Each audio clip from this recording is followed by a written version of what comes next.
എല്ലാ സജ്ജനങ്ങൾക്കും സസ്നേഹ പ്രണാമം. കൃഷ്ണമന്ദിർ നയിക്കുന്ന ലളിത സഹസ്രനാമ പഠന ക്ലാസ്. നമ്മളുടെ ക്ലാസ് നയിക്കുന്നത് നമ്മളുടെ പ്രിയങ്കരനായ ശ്രീ ശ്രീനിവാസൻ പന്തളിങ്കലാണ്. ഇന്നത്തെ ക്ലാസ് നയിക്കുന്നതിന് മാഷിനെ സ്നേഹാദരപൂർവ്വം സ്വാഗതം ചെയ്യുന്നു. നമസ്തേ മാഷേ. നമസ്കാരം തിരുവേനി. എല്ലാവർക്കും നമസ്കാരം, എല്ലാവർക്കും സ്വാഗതം. ഓം സദാശിവസമാരംഭാം ശങ്കരാചാര്യ മധ്യമാം അസ്മദാചാര്യ പര്യന്താം വന്ദേ ഗുരുപരമ്പരാം. ഓം ഗുരുബ്രഹ്മ ഗുരുർവിഷ്ണുർ ഗുരുദേവോ മഹേശ്വര ഗുരു സാക്ഷാത് പരബ്രഹ്മ തസ്മൈ ശ്രീ ഗുരുവേ നമഃ. ഓം ഗജാനനം ഭൂതഗണാതിസേവിതം കവിത്തജംഭൂബലസാരഭക്ഷിതം ഉമാസുതം ശോകവിനാശകാരണം നമാമി വിഘ്നേശ്വരപാദപങ്കജം. വെള്ളപ്പളുങ്കു നിറമൊത്ത വിദഗ്ധരൂപീ കള്ളം കളഞ്ഞു കമലത്തിലെഴുന്ന ശക്തി വെള്ളത്തിലെ തിരകൾ തള്ളിവരും കണക്കെന്നുള്ളത്തിൽ വന്നു വിളയാടുക സരസ്വതീ നീ. സർവമംഗളമാംഗല്യേ ശിവേ സർവാർത്ഥ സാധികേ ശരണ്യേ ത്രംബകേ ഗൗരി നാരായണീ നമോസ്തുതേ. ഓം മഹാദേവ്യേ നമ. ഓം ശ്രീമാത്രേ നമ. ഒരിക്കൽ കൂടി എല്ലാവർക്കും സ്വാഗതം. നമ്മള് 142 ശ്ലോകം ആരംഭിച്ച് ഒരു നാമമാണ് എടുത്തത്. വളരെയധികം അർത്ഥം പറയാനുള്ള ഒരു നാമമായിരുന്നു അത്. അതുകൊണ്ട് നമ്മൾ അവിടെ തന്നെ നിർത്തി. അപ്പൊ 142 ശ്ലോകം ഒന്ന് ചൊല്ലിയതിനു ശേഷം നമുക്ക് വീണ്ടും തുടങ്ങാം.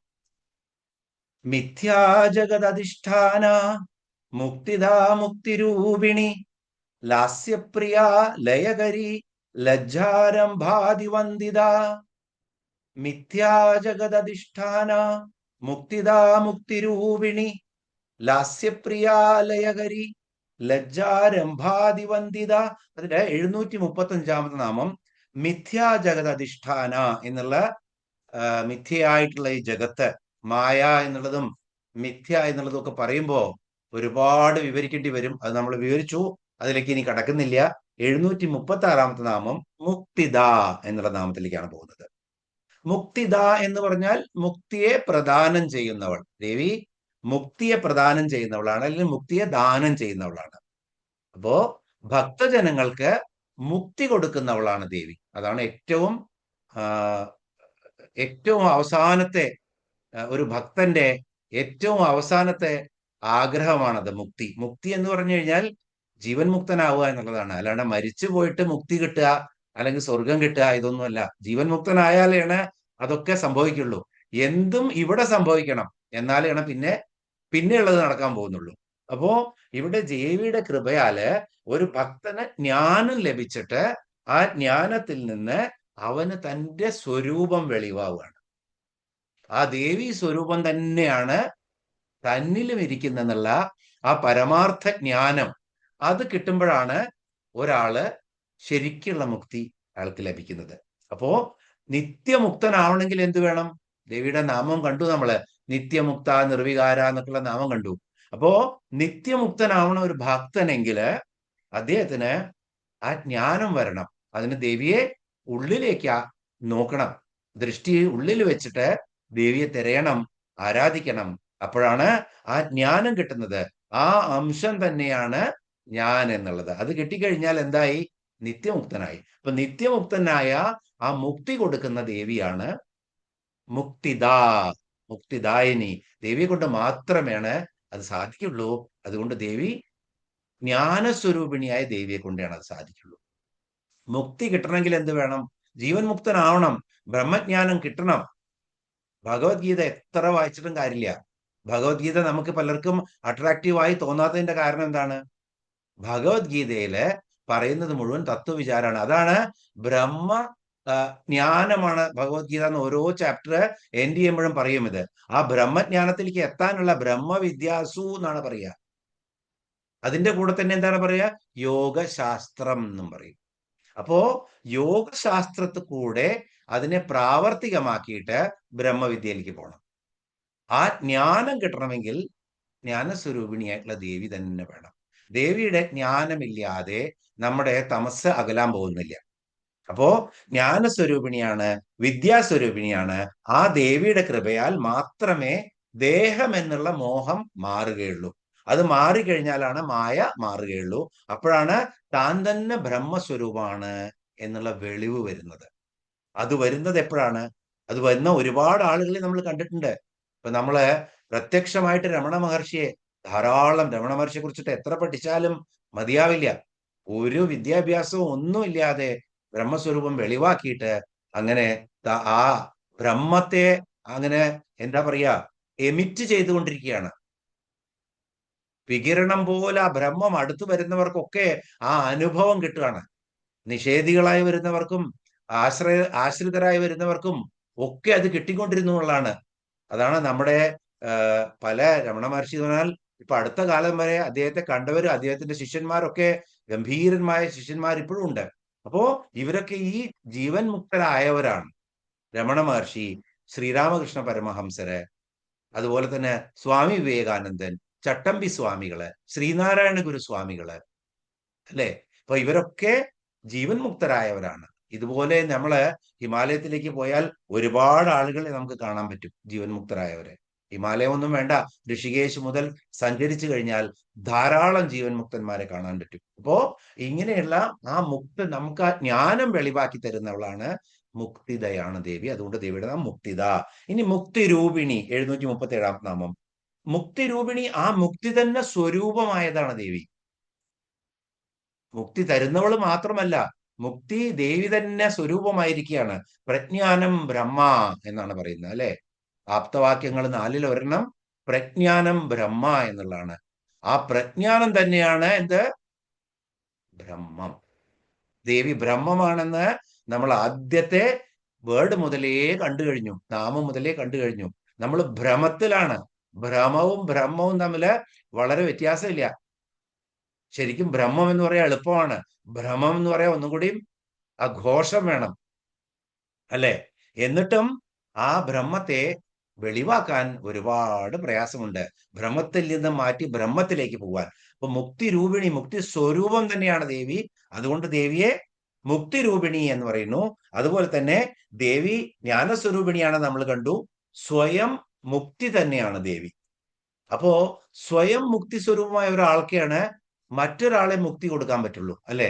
നമ്മൾക്ക് അറിയാത്ത ഒരു ജ്ഞാനം മറ്റൊരാൾക്ക് പറഞ്ഞു കൊടുക്കാൻ പറ്റുമോ? ഇപ്പോ വളരെ യോഗാഭ്യാസം, അങ്ങനെ ശ്വാസം പിടിക്കൂ, ഇങ്ങനെ ശ്വാസം പിടിക്കൂ എന്നൊക്കെ നമ്മൾ പറയുന്നുണ്ട്.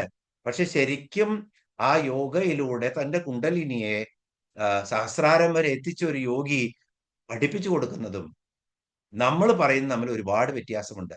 നമ്മൾക്ക് ഒരിക്കലും അവിടെ എത്തിച്ചു കൊടുക്കാൻ പറ്റില്ല. അപ്പൊ ശരിക്കും ആ ഗുരു തന്നെയാണത്. ആ ദേവി ഗുരുസ്വരൂപിണിയാണ്, ജ്ഞാനസ്വരൂപിണിയാണ്, മുക്തി രൂപിണിയാണ്. ഇത് ഈ മുക്തി തന്നെ സ്വരൂപമായതാണ് ദേവി. അതുകൊണ്ടാണ് മറ്റുള്ളവരെ തന്റെ മുക്ത പദത്തിലേക്ക് ദേവിക്ക് എത്തിക്കാൻ പറ്റുന്നത്, അല്ലെ? അപ്പോ ശരിക്കും പരമാനന്ദമാണ് മുക്തിയുടെ ലക്ഷ്യം. ആ പരമാനന്ദം ലഭിച്ചു കഴിഞ്ഞാൽ സർവവും സച്ചിദാനന്ദം എന്ന് പറഞ്ഞ ആനന്ദത്തിൽ എത്തിത്തീർന്നു കഴിഞ്ഞാൽ ശരിക്കും ബ്രഹ്മം വെളിവാകുമെന്നുള്ളതാണ്. ആ സ്വരൂപം എന്താണെന്ന് വെളിവാകും. ആ സ്വരൂപം തന്നെയാണ് നാം എന്ന് വെളിവാകും. അതാണ് മുക്തിരൂപിണിയായി തന്നെ ഇരിക്കുന്ന ആ ദേവിക്ക് നമ്മൾക്ക് എപ്പോഴും നമസ്കാരം എന്ന് പറയേണ്ട ആവശ്യം വരുന്നത്. 737 നാമം. 738 നാമം ലാസ്യപ്രിയ. എളുപ്പമുള്ള നാമങ്ങളാണ്. അടുത്ത ശ്ലോകം നമുക്ക് വിശദമായിട്ടും ശ്രദ്ധിച്ചിട്ടും പഠിക്കേണ്ട ശ്ലോകമാണ്. 738 നാമം ലാസ്യപ്രിയ. ലാസ്യപ്രിയ എന്ന് പറഞ്ഞാൽ, ലാസ്യം എന്ന് പറഞ്ഞാൽ എല്ലാവർക്കും അറിയാം. നൃത്തങ്ങളിലെ 2 ഭാവങ്ങളുണ്ട് പ്രോമിനന്റ് ആയിട്ട്. ഒന്ന് നടരാജന്റെ താണ്ഡവം, ഒന്ന് ദേവിയുടെ ലാസ്യം. ഇതിന്നാണ് എല്ലാ കലകളും ഉറവെടുത്തിരിക്കുന്നത്, ഈ താണ്ഡവത്തിൽ നിന്നും ലാസ്യത്തിൽ നിന്നും. അപ്പൊ നടരാജന്റെ ചടുലമായിട്ടുള്ള വേഗത്തിലുള്ള നൃത്തത്തെയാണ് എന്ത് പറയുന്നത്? അംഗചലനങ്ങളൊക്കെ വളരെ ചടുലമായിരിക്കും. അതിനെ താണ്ഡവം എന്ന് പറയും. ശിവതാണ്ഡവം, അല്ലെ? ശിവതാണ്ഡവം, രാവണൻ രചിച്ച ശിവതാണ്ഡവത്തിന്റെ ആ ചടുലത നോക്കും. അതുപോലെ തന്നെ ദ്രുതവിളംബിതത്തിലാണ് കാളിയമർദ്ദനം നടക്കുമ്പോഴുള്ള ശ്ലോകങ്ങള് മേൽപ്പത്തൂർ ഭട്ടതിരി എഴുതുന്നത്. അപ്പൊ ആ ചടുലതയെ സൂചിപ്പിക്കുന്നതാണ്. കൃഷ്ണന്റെ ആ പത്തികളിലെ ഓരോന്നിലും ആടുന്ന ചടുലതയെ കാണിക്കുന്നതാണ് അവിടെ. അപ്പൊ ചടുലത, വേഗത, ശക്തി, ഘോരം, പൗരുഷം, ഇതൊക്കെ താണ്ഡവത്തിൽ റിഫ്ലക്റ്റ് ആവും. എന്നാലോ ലാസ്യപ്രിയയായ ദേവി നൃത്തം ചെയ്യുമ്പോൾ എങ്ങനെയാണ്? ലളിതം, മന്ദം, സ്ത്രൈണം, സൗന്ദര്യം, അല്ലെ? അതാണ് ദേവിയുടെ ഭാവം. അപ്പോ ലാസ്യഭാവം പ്രിയമായവളാണ്, ലാസ്യഭാവം തന്നെ സ്വരൂപമുള്ളവളാണ്. ദേവിക്ക് താണ്ഡവം നടത്താനും അറിയാം. നടരാജനെ താണ്ഡവം ചെയ്യിക്കുന്നത് പോലെ നടരാജനായി മാറി ദേവി താണ്ഡവം നടത്തും. പക്ഷെ ദേവി അതേസമയം ലാസ്യപ്രിയമയാണ്.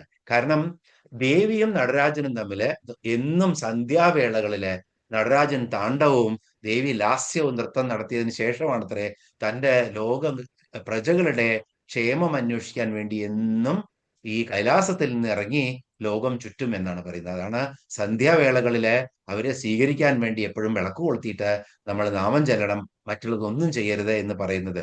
പ്രഭാതത്തില് അങ്ങോട്ടോ ഇങ്ങോട്ടൊക്കെ ആയാലും ശരി, സന്ധ്യാവേളകൾ ഒരിക്കലും സൂര്യൻ അസ്തമിച്ചു കഴിഞ്ഞാൽ ദീപം പ്രജ്വലിപ്പിച്ച് ദേവിയും മഹാദേവനെയും ദേവിയും എന്നും പ്രജകളെ കാണാൻ വരുന്നവരാണ്. അവരുടെ കൈലാസത്തിലേക്ക് പോകേണ്ട ആവശ്യമില്ല, അവർ ഇങ്ങോട്ട് വരുന്നവരാണ്. ദാമ്പത്യത്തിന്റെ പര്യായമാണ് മഹാദേവനും പരമേശ്വരിയും. അമ്മയുടെ മാതാവും പിതാവുമാണ് അവർ രണ്ടുപേരും. അവരെല്ലായിടത്തും വന്ന് എല്ലാ ഗ്രഹങ്ങളിലും എത്തിച്ചേരുമെന്നാണ് പറയുന്നത്. അപ്പോ ആ ലാസ്യമായിട്ടുള്ള ഭാവത്തോടുകൂടി ദേവി എത്തുന്ന സമയമാണ് ആ സന്ധ്യാവേളകള്. അപ്പോ ലാസ്യ നൃത്തം പ്രിയമുള്ളവളാണ് ദേവി. അതുപോലെ തന്നെ മഹാ കാമേശ മഹിഷിയാണ്. അതുപോലെ തന്നെ മഹാപ്രളയ സമയത്ത് ആ മഹാതാണ്ഡവത്തിന് സാക്ഷിയായിട്ട് ലാസ്യത്തോടു കൂടി അത് നോക്കി നിൽക്കുന്നവളാണ് ദേവി. അതാണ് ആ നാമവും നമ്മൾ പഠിച്ചു കഴിഞ്ഞു. എന്താണ് മഹാപ്രളയ സാക്ഷിണി എന്നുള്ളത്. മഹേശ്വര മഹാകൽപ്പ മഹാതാണ്ഡവ സാക്ഷിണി. മഹേശ്വര മഹാകൽപ്പ മഹാതാണ്ഡവ സാക്ഷിണി ഒറ്റ നാമമാണ്. മഹേശ്വരന്റെ മഹാപ്രളയ കാലത്തെ, സാധാരണ യുഗത്തിന്റെ അന്ത്യത്തിലുള്ള പ്രളയമല്ല, എല്ലാം നശിക്കുന്ന പ്രളയം. ആ പ്രളയത്തില് ഇങ്ങനെ ആ മഹാരാജൻ താണ്ഡവമാടുമ്പോൾ അത് നോക്കി നിൽക്കുന്ന ഏക അവശേഷിക്കുന്ന സാക്ഷിയാണ് ദേവി. അപ്പൊ ആ ലാസ്യപ്രിയയായിട്ടാണ് ദേവി അപ്പോഴും അവിടെ നിൽക്കുന്നത്. ലാസ്യം എന്നും പ്രിയമാണ് ദേവിക്ക്. അതുകൊണ്ട് ദേവിയെ ലാസ്യപ്രിയ എന്ന് പറയുന്നു. ഇനി ലയകരി എന്നാണ് ദേവിയുടെ മറ്റൊരു നാമം, 739 നാമം. ലയം എന്നുള്ളത് എന്താണ്? ലയം എന്ന് പറഞ്ഞാൽ അടങ്ങിയ അവസ്ഥയാണ്. ചിത്തവൃത്തികൾ ഇവിടെ ശരിക്കും യോഗിയുടെ അല്ലെങ്കിൽ സാധകന്റെ മനസ്സില് ലയം എന്ന് പറഞ്ഞാൽ, നമ്മളിപ്പോ ശരിക്കും താളം, ഭാവം, രാഗം, ലയം എന്നൊക്കെ പറയും. ശ്രുതി, ലയം സംഗീതത്തില്. അപ്പൊ ലയം എന്ന് പറഞ്ഞാൽ ശരിക്കും ഒരു രാഗത്തില് നമ്മള് ആ രാഗത്തിന്റെ കട്ടയ്ക്ക് പിടിച്ച് നമ്മൾ ഹാർമോണിയം വെച്ച് കഴിഞ്ഞാൽ ആ രാഗം അവിടെ ലയിച്ചു കഴിഞ്ഞാൽ ഹാർമോണിയത്തിന്റെ ശബ്ദം കേൾക്കില്ല. അതാണ് ലയിച്ചു എന്ന് പറയുന്നത്. ശ്രുതി ലയിച്ചു എന്ന് പറയും. അപ്പോ ആ ശ്രുതി കൃത്യമായിട്ട് ലയിച്ചു. അതുപോലെ ലയം ഇവിടെ ചിത്തവൃത്തികൾ അടങ്ങിയ മനസ്സിനെയാണ് ലയം എന്ന് പറയുന്നത്. മറ്റതൊക്കെ അതിന്റെ ഫിസിക്കൽ ആയിട്ടുള്ള ഭാവങ്ങളാണ്. ഇപ്പൊ ഈ ശ്രുതി ലയിക്കുന്നതൊക്കെ. ശരിക്കും ലയം എന്ന് പറഞ്ഞാൽ മനസ്സിലെ ചിത്തവൃത്തികൾ അടങ്ങിയിട്ട് ശാന്തമായിട്ട് ഒരു സമുദ്രത്തില് ഒരു തിരകളും ഇല്ലാതെ അങ്ങനെ പെട്ടെന്ന് എല്ലാം ഒതുങ്ങി അടങ്ങണം. അങ്ങനെ അടങ്ങുമ്പോഴാണ് ഈ പറഞ്ഞ കാര്യങ്ങളൊക്കെ വരുള്ളൂ. എപ്പോഴും ഓടിക്കൊണ്ടിരിക്കുന്ന ചഞ്ചലമായിരിക്കുന്ന മനസ്സ്, ഉറങ്ങാൻ കിടക്കുമ്പോഴും മനസ്സ് ചഞ്ചലം, അങ്ങനെ ആ മനസ്സിനെ ഒതുക്കണം. അതിനാണ് യോഗ മെഡിറ്റേഷൻ എന്നൊക്കെ പറയുന്നത്. അങ്ങനെ അടങ്ങിക്കഴിഞ്ഞാൽ ആ അവസ്ഥയ്ക്ക് ലയം എന്ന് പറയും. അപ്പൊ നമ്മളൊക്കെ പ്രാക്ടീസ് ചെയ്യേണ്ടത് ലയമാണ്, എങ്ങനെ മനസ്സിനെ ഒതുക്കാം എന്നുള്ളത്. ശരിക്കും അങ്ങനെയാകുമ്പോൾ എന്താണ് സംഭവിക്കുന്നത്? ഉപാസനാ വിഷയം എന്താണ്? ചൈതന്യമാണ്. ഒരു ചൈതന്യത്തെയാണ് നമ്മൾ മനസ്സിൽ കാണുന്നത്, എന്നിട്ടാണ് നമ്മൾ ഉപാസിക്കുന്നത്. ആ ചൈതന്യം ഉപാസകന്റെ മനസ്സിൽ അങ്ങനെ ലയിക്കും. യോഗ ചെയ്യുമ്പോൾ നമ്മൾ എന്തിനാണോ ആദ്യം വിചാരിച്ചത് അത് മാത്രമായി മാറുന്ന അവസ്ഥ ആദ്യം വരും. അപ്പോഴും മനസ്സ് ജാഗ്രതാണ്. ആ ഭാവങ്ങളൊക്കെ നമ്മൾ കണ്ടു കഴിഞ്ഞു. മനോന്മനി എന്നുള്ള ഭാവം കണ്ടപ്പോഴും, അതുപോലെ തന്നെ മധുമതി എന്നുള്ള നാമം കണ്ടപ്പോൾ നമ്മൾ കണ്ടതായിരുന്നു ആ അവസ്ഥകളൊക്കെ. യോഗിയുടെ ചിത്തത്തിന്റെ 9 അവസ്ഥകളും 7 അവസ്ഥകളും, അതുപോലെ തന്നെ ഭാഗവതം പാരായണം ചെയ്യുമ്പോൾ 7 ദിവസം വരുന്ന അവസ്ഥകളും ഒക്കെ വളരെ വ്യക്തമായി നമ്മൾ മധുമതി എന്നുള്ള നാമത്തിൽ കണ്ടു കഴിഞ്ഞു. അപ്പൊ ചിത്തവൃത്തികൾ അടങ്ങാൻ വേണ്ടിയിട്ട് എന്തിനെയാണ് ഉപാസിക്കുന്നത് അത് നമ്മുടെ മനസ്സിൽ അത് മാത്രമായി വാരുന്ന അവസ്ഥയാണ് ലയിക്കുക എന്ന് പറയുന്നത്. അപ്പൊ അതുമായിട്ട് താതാത്മ്യം പ്രാപിച്ചു. അപ്പൊ ദേവിയുടെ ആ സിന്ദൂരാരുണ വിഗ്രഹം എന്നുള്ള അത് മാത്രമേ ഉള്ളൂങ്കിൽ ബാക്കി എല്ലാം മാറി സഹസ്രാര പത്മത്തിലിരിക്കുന്ന ആ ദേവിയെ മാത്രമാണ് നമ്മൾ കാണുന്നത്. അതുമായിട്ട് മനസ്സ് താതാത്മ്യം പ്രാപിക്കുമ്പോൾ മനസ്സിൽ ലയിച്ചു എന്ന് പറയും. അപ്പോ ശരിക്കും മധുമതി എന്ന അവസ്ഥയില് 6 ഘട്ടങ്ങൾ താണ്ടിയിട്ട് 7ാമത്തെ അവസ്ഥയില് എന്താണ് നമ്മുടെ ആ ബോധം പോലും അസ്തമിച്ച് ആത്മാനന്ദത്തിൽ നമ്മൾ ലയിച്ചിരിക്കുന്ന അവസ്ഥയായി വരും. അപ്പോൾ ആ അവസ്ഥയാണ് ലയകരി. ഇനി നമ്മൾ പലപ്പോഴും പറഞ്ഞതാണ് നമ്മളെ 8 അവസ്ഥകള്, നമ്മളല്ലേ യോഗിയുടെ 8 അവസ്ഥകള് കൃത്യമായിട്ട് പറയുകയാണെങ്കിൽ യമം, നിയമം, ആസനം, പ്രാണായാമം, പ്രത്യാഹാരം. പ്രത്യാഹാരം എന്ന് പറഞ്ഞാൽ വിഡ്രോവലായി അപ്പോഴേക്കും. യമവും നിയമവും നമ്മളുടെ ചിട്ടകളാണ്. ആസനം എന്ന് പറഞ്ഞാൽ അരമണിക്കൂറെങ്കിലും അനങ്ങാതെ ഇരിക്കാൻ പഠിക്കണം, വേറെ ഒന്നുമില്ലെങ്കിലും. അതിനുശേഷം പ്രാണായാമം, ശ്വാസോച്ഛ്വാസം ഉച്ചത്തിലും പതുക്കെയും കൊണ്ടുവന്നത്. പിന്നെ പ്രത്യാഹാരം, വിഡ്രോവൽ, പതുക്കെ പതുക്കെ പതുക്കെ സെൻസുകളെയൊക്കെ പുറത്തു നിന്നും വിഡ്രോ ചെയ്യുക. ധാരണ, ധാരണ അവനതിനെപ്പറ്റി ഒരു ധാരണയില്ല എന്ന് പറഞ്ഞാൽ എന്താണ്? അവൻ അറിയില്ല എന്ന്. ധാരണ എന്ന് പറഞ്ഞു കഴിഞ്ഞാൽ 4 പുറത്തുമാണ്, അവിടെ ശ്രദ്ധയില്ല. കോൺസെൻട്രേഷൻ എന്നാണ് ധാരണ എന്നുള്ള സംസ്കൃത വാക്കിനർത്ഥം. അത് കഴിഞ്ഞാൽ ഈ പ്രത്യാഹാരം കഴിഞ്ഞാൽ ധാരണയാവും. ധാരണയിൽ നിന്നും ധ്യാനത്തിലേക്ക് പോവും. ധ്യാനത്തിന് ശേഷമാണ് എന്തുണ്ടാവുന്നത്? സമാധി. അവിടെയാണ് ലയം എന്ന് പറയുന്നത്. ധ്യാനം, മെഡിറ്റേഷനും അത് കഴിഞ്ഞാൽ സമാധി ലയവും. അപ്പൊ പ്രത്യാഹാരവും ആസനവും ധാരണയും പ്രാണായാമമൊക്കെ കഴിഞ്ഞിട്ട് എത്ര കഴിഞ്ഞിട്ടാണത് നോക്കൂ. പ്രാണായാമം കഴിഞ്ഞ് പ്രത്യാഹാരം വേണം, വിഡ്രോവൽ ഓഫ് സെൻസസ്. ധാരണ വേണം, concentration of the object which you are focusing. അത് കഴിഞ്ഞാൽ ധ്യാനം വേണം, the meditative mind, everything is shut down, and then you go to samadhi. There you get into layam. ഇനി സമാധി കഴിച്ചിട്ടുള്ള അവസ്ഥകളുണ്ട്. 3 നമ്മൾ നേരത്തെ കണ്ടതായിരുന്നു. അസംപ്രജ്ഞ സമാധി, ബോധമുണ്ട്, പ്രജ്ഞ സമാധി, കൃത്യമായിട്ട് നമുക്ക് ദേവിയുടെ രൂപം തെളിഞ്ഞു വരുന്നു, അതാണ് പ്രജ്ഞ സമാധി. അതും കഴിഞ്ഞ് അസംപ്രജ്ഞ സമാധി എന്ന് വെച്ച് കഴിഞ്ഞാൽ ചിത്തവൃത്തി മുഴുവൻ നിരോധമായി. ഇപ്പോ രൂപമൊന്നും തെളിയേണ്ട ആവശ്യമില്ല, ബ്രഹ്മമാണ് എന്നുള്ള അവസ്ഥയിലേക്കുള്ള ആനന്ദത്തിലേക്ക് പോവാണ്.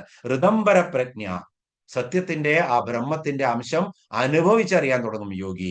അതിനുശേഷമാണ് മധുമതി എന്നുള്ള അനന്ത അവസ്ഥയിലേക്ക് എത്തിച്ചേരുന്നത്. അപ്പോ ദ്വൈതബോധം നശിച്ചിട്ട് ബ്രഹ്മത്തില് മനസ്സ് ലയിക്കുന്ന അവസ്ഥയാണ് ആ അവസ്ഥ. അതാണ് ലയകരി എന്ന് പറയുന്നത്. എന്ത് ലയം വേണമെങ്കിൽ ദേവി വേണം. താളം, രാഗം, ശ്രുതി ഇതൊക്കെ ലയിപ്പിക്കണമെങ്കിലും ദേവി വേണം. ലയകരി എന്നുള്ളത് മഹത്തായ നാമമാണ്. ദേവിയുടെ അടുത്ത നാമത്തിലേക്ക് പോവാം. ലജ്ജ. നമ്മൾ പലപ്പോഴും കണ്ടതാണ് ദേവിയുടെ ലജ്ജാരൂപേണ സംസ്ഥിത എന്ന് പറയും. നമസ്തസ്യേ നമസ്തസ്യേ നമസ്തസ്യേ നമോ നമ. ലജ്ജാരൂപത്തിൽ സ്ഥിതി ചെയ്യുന്നതാണ്. അപ്പൊ ലജ്ജ എന്തിനാണ് ലജ്ജ മനുഷ്യന്? അരുതാത്ത കാര്യങ്ങൾ ചെയ്യുമ്പോൾ ഉണ്ടാകുന്ന സങ്കോചമാണ് ലജ്ജ. അപ്പൊ സ്ത്രീ സഹജമായ ലജ്ജ എന്നൊക്കെ നമ്മൾ പറയും. ആ ലജ്ജയ്ക്കൊക്കെ പിറകിലും ശരിക്കുള്ള ലജ്ജ എന്ന് പറഞ്ഞു കഴിഞ്ഞാൽ ഇതാണ്, അരുതാത്ത കാര്യങ്ങൾ ചെയ്യുക. നമ്മുടെ കർമ്മത്തില് നമ്മൾ എന്തെല്ലാം തെറ്റായ കർമ്മങ്ങൾ ചെയ്യുന്നുണ്ടോ അപ്പൊ നമ്മുടെ മനസ്സ് നമ്മളെ ഉപദേശിക്കും, ഇത് ശരിയല്ല ചെയ്യുന്നതെന്ന്.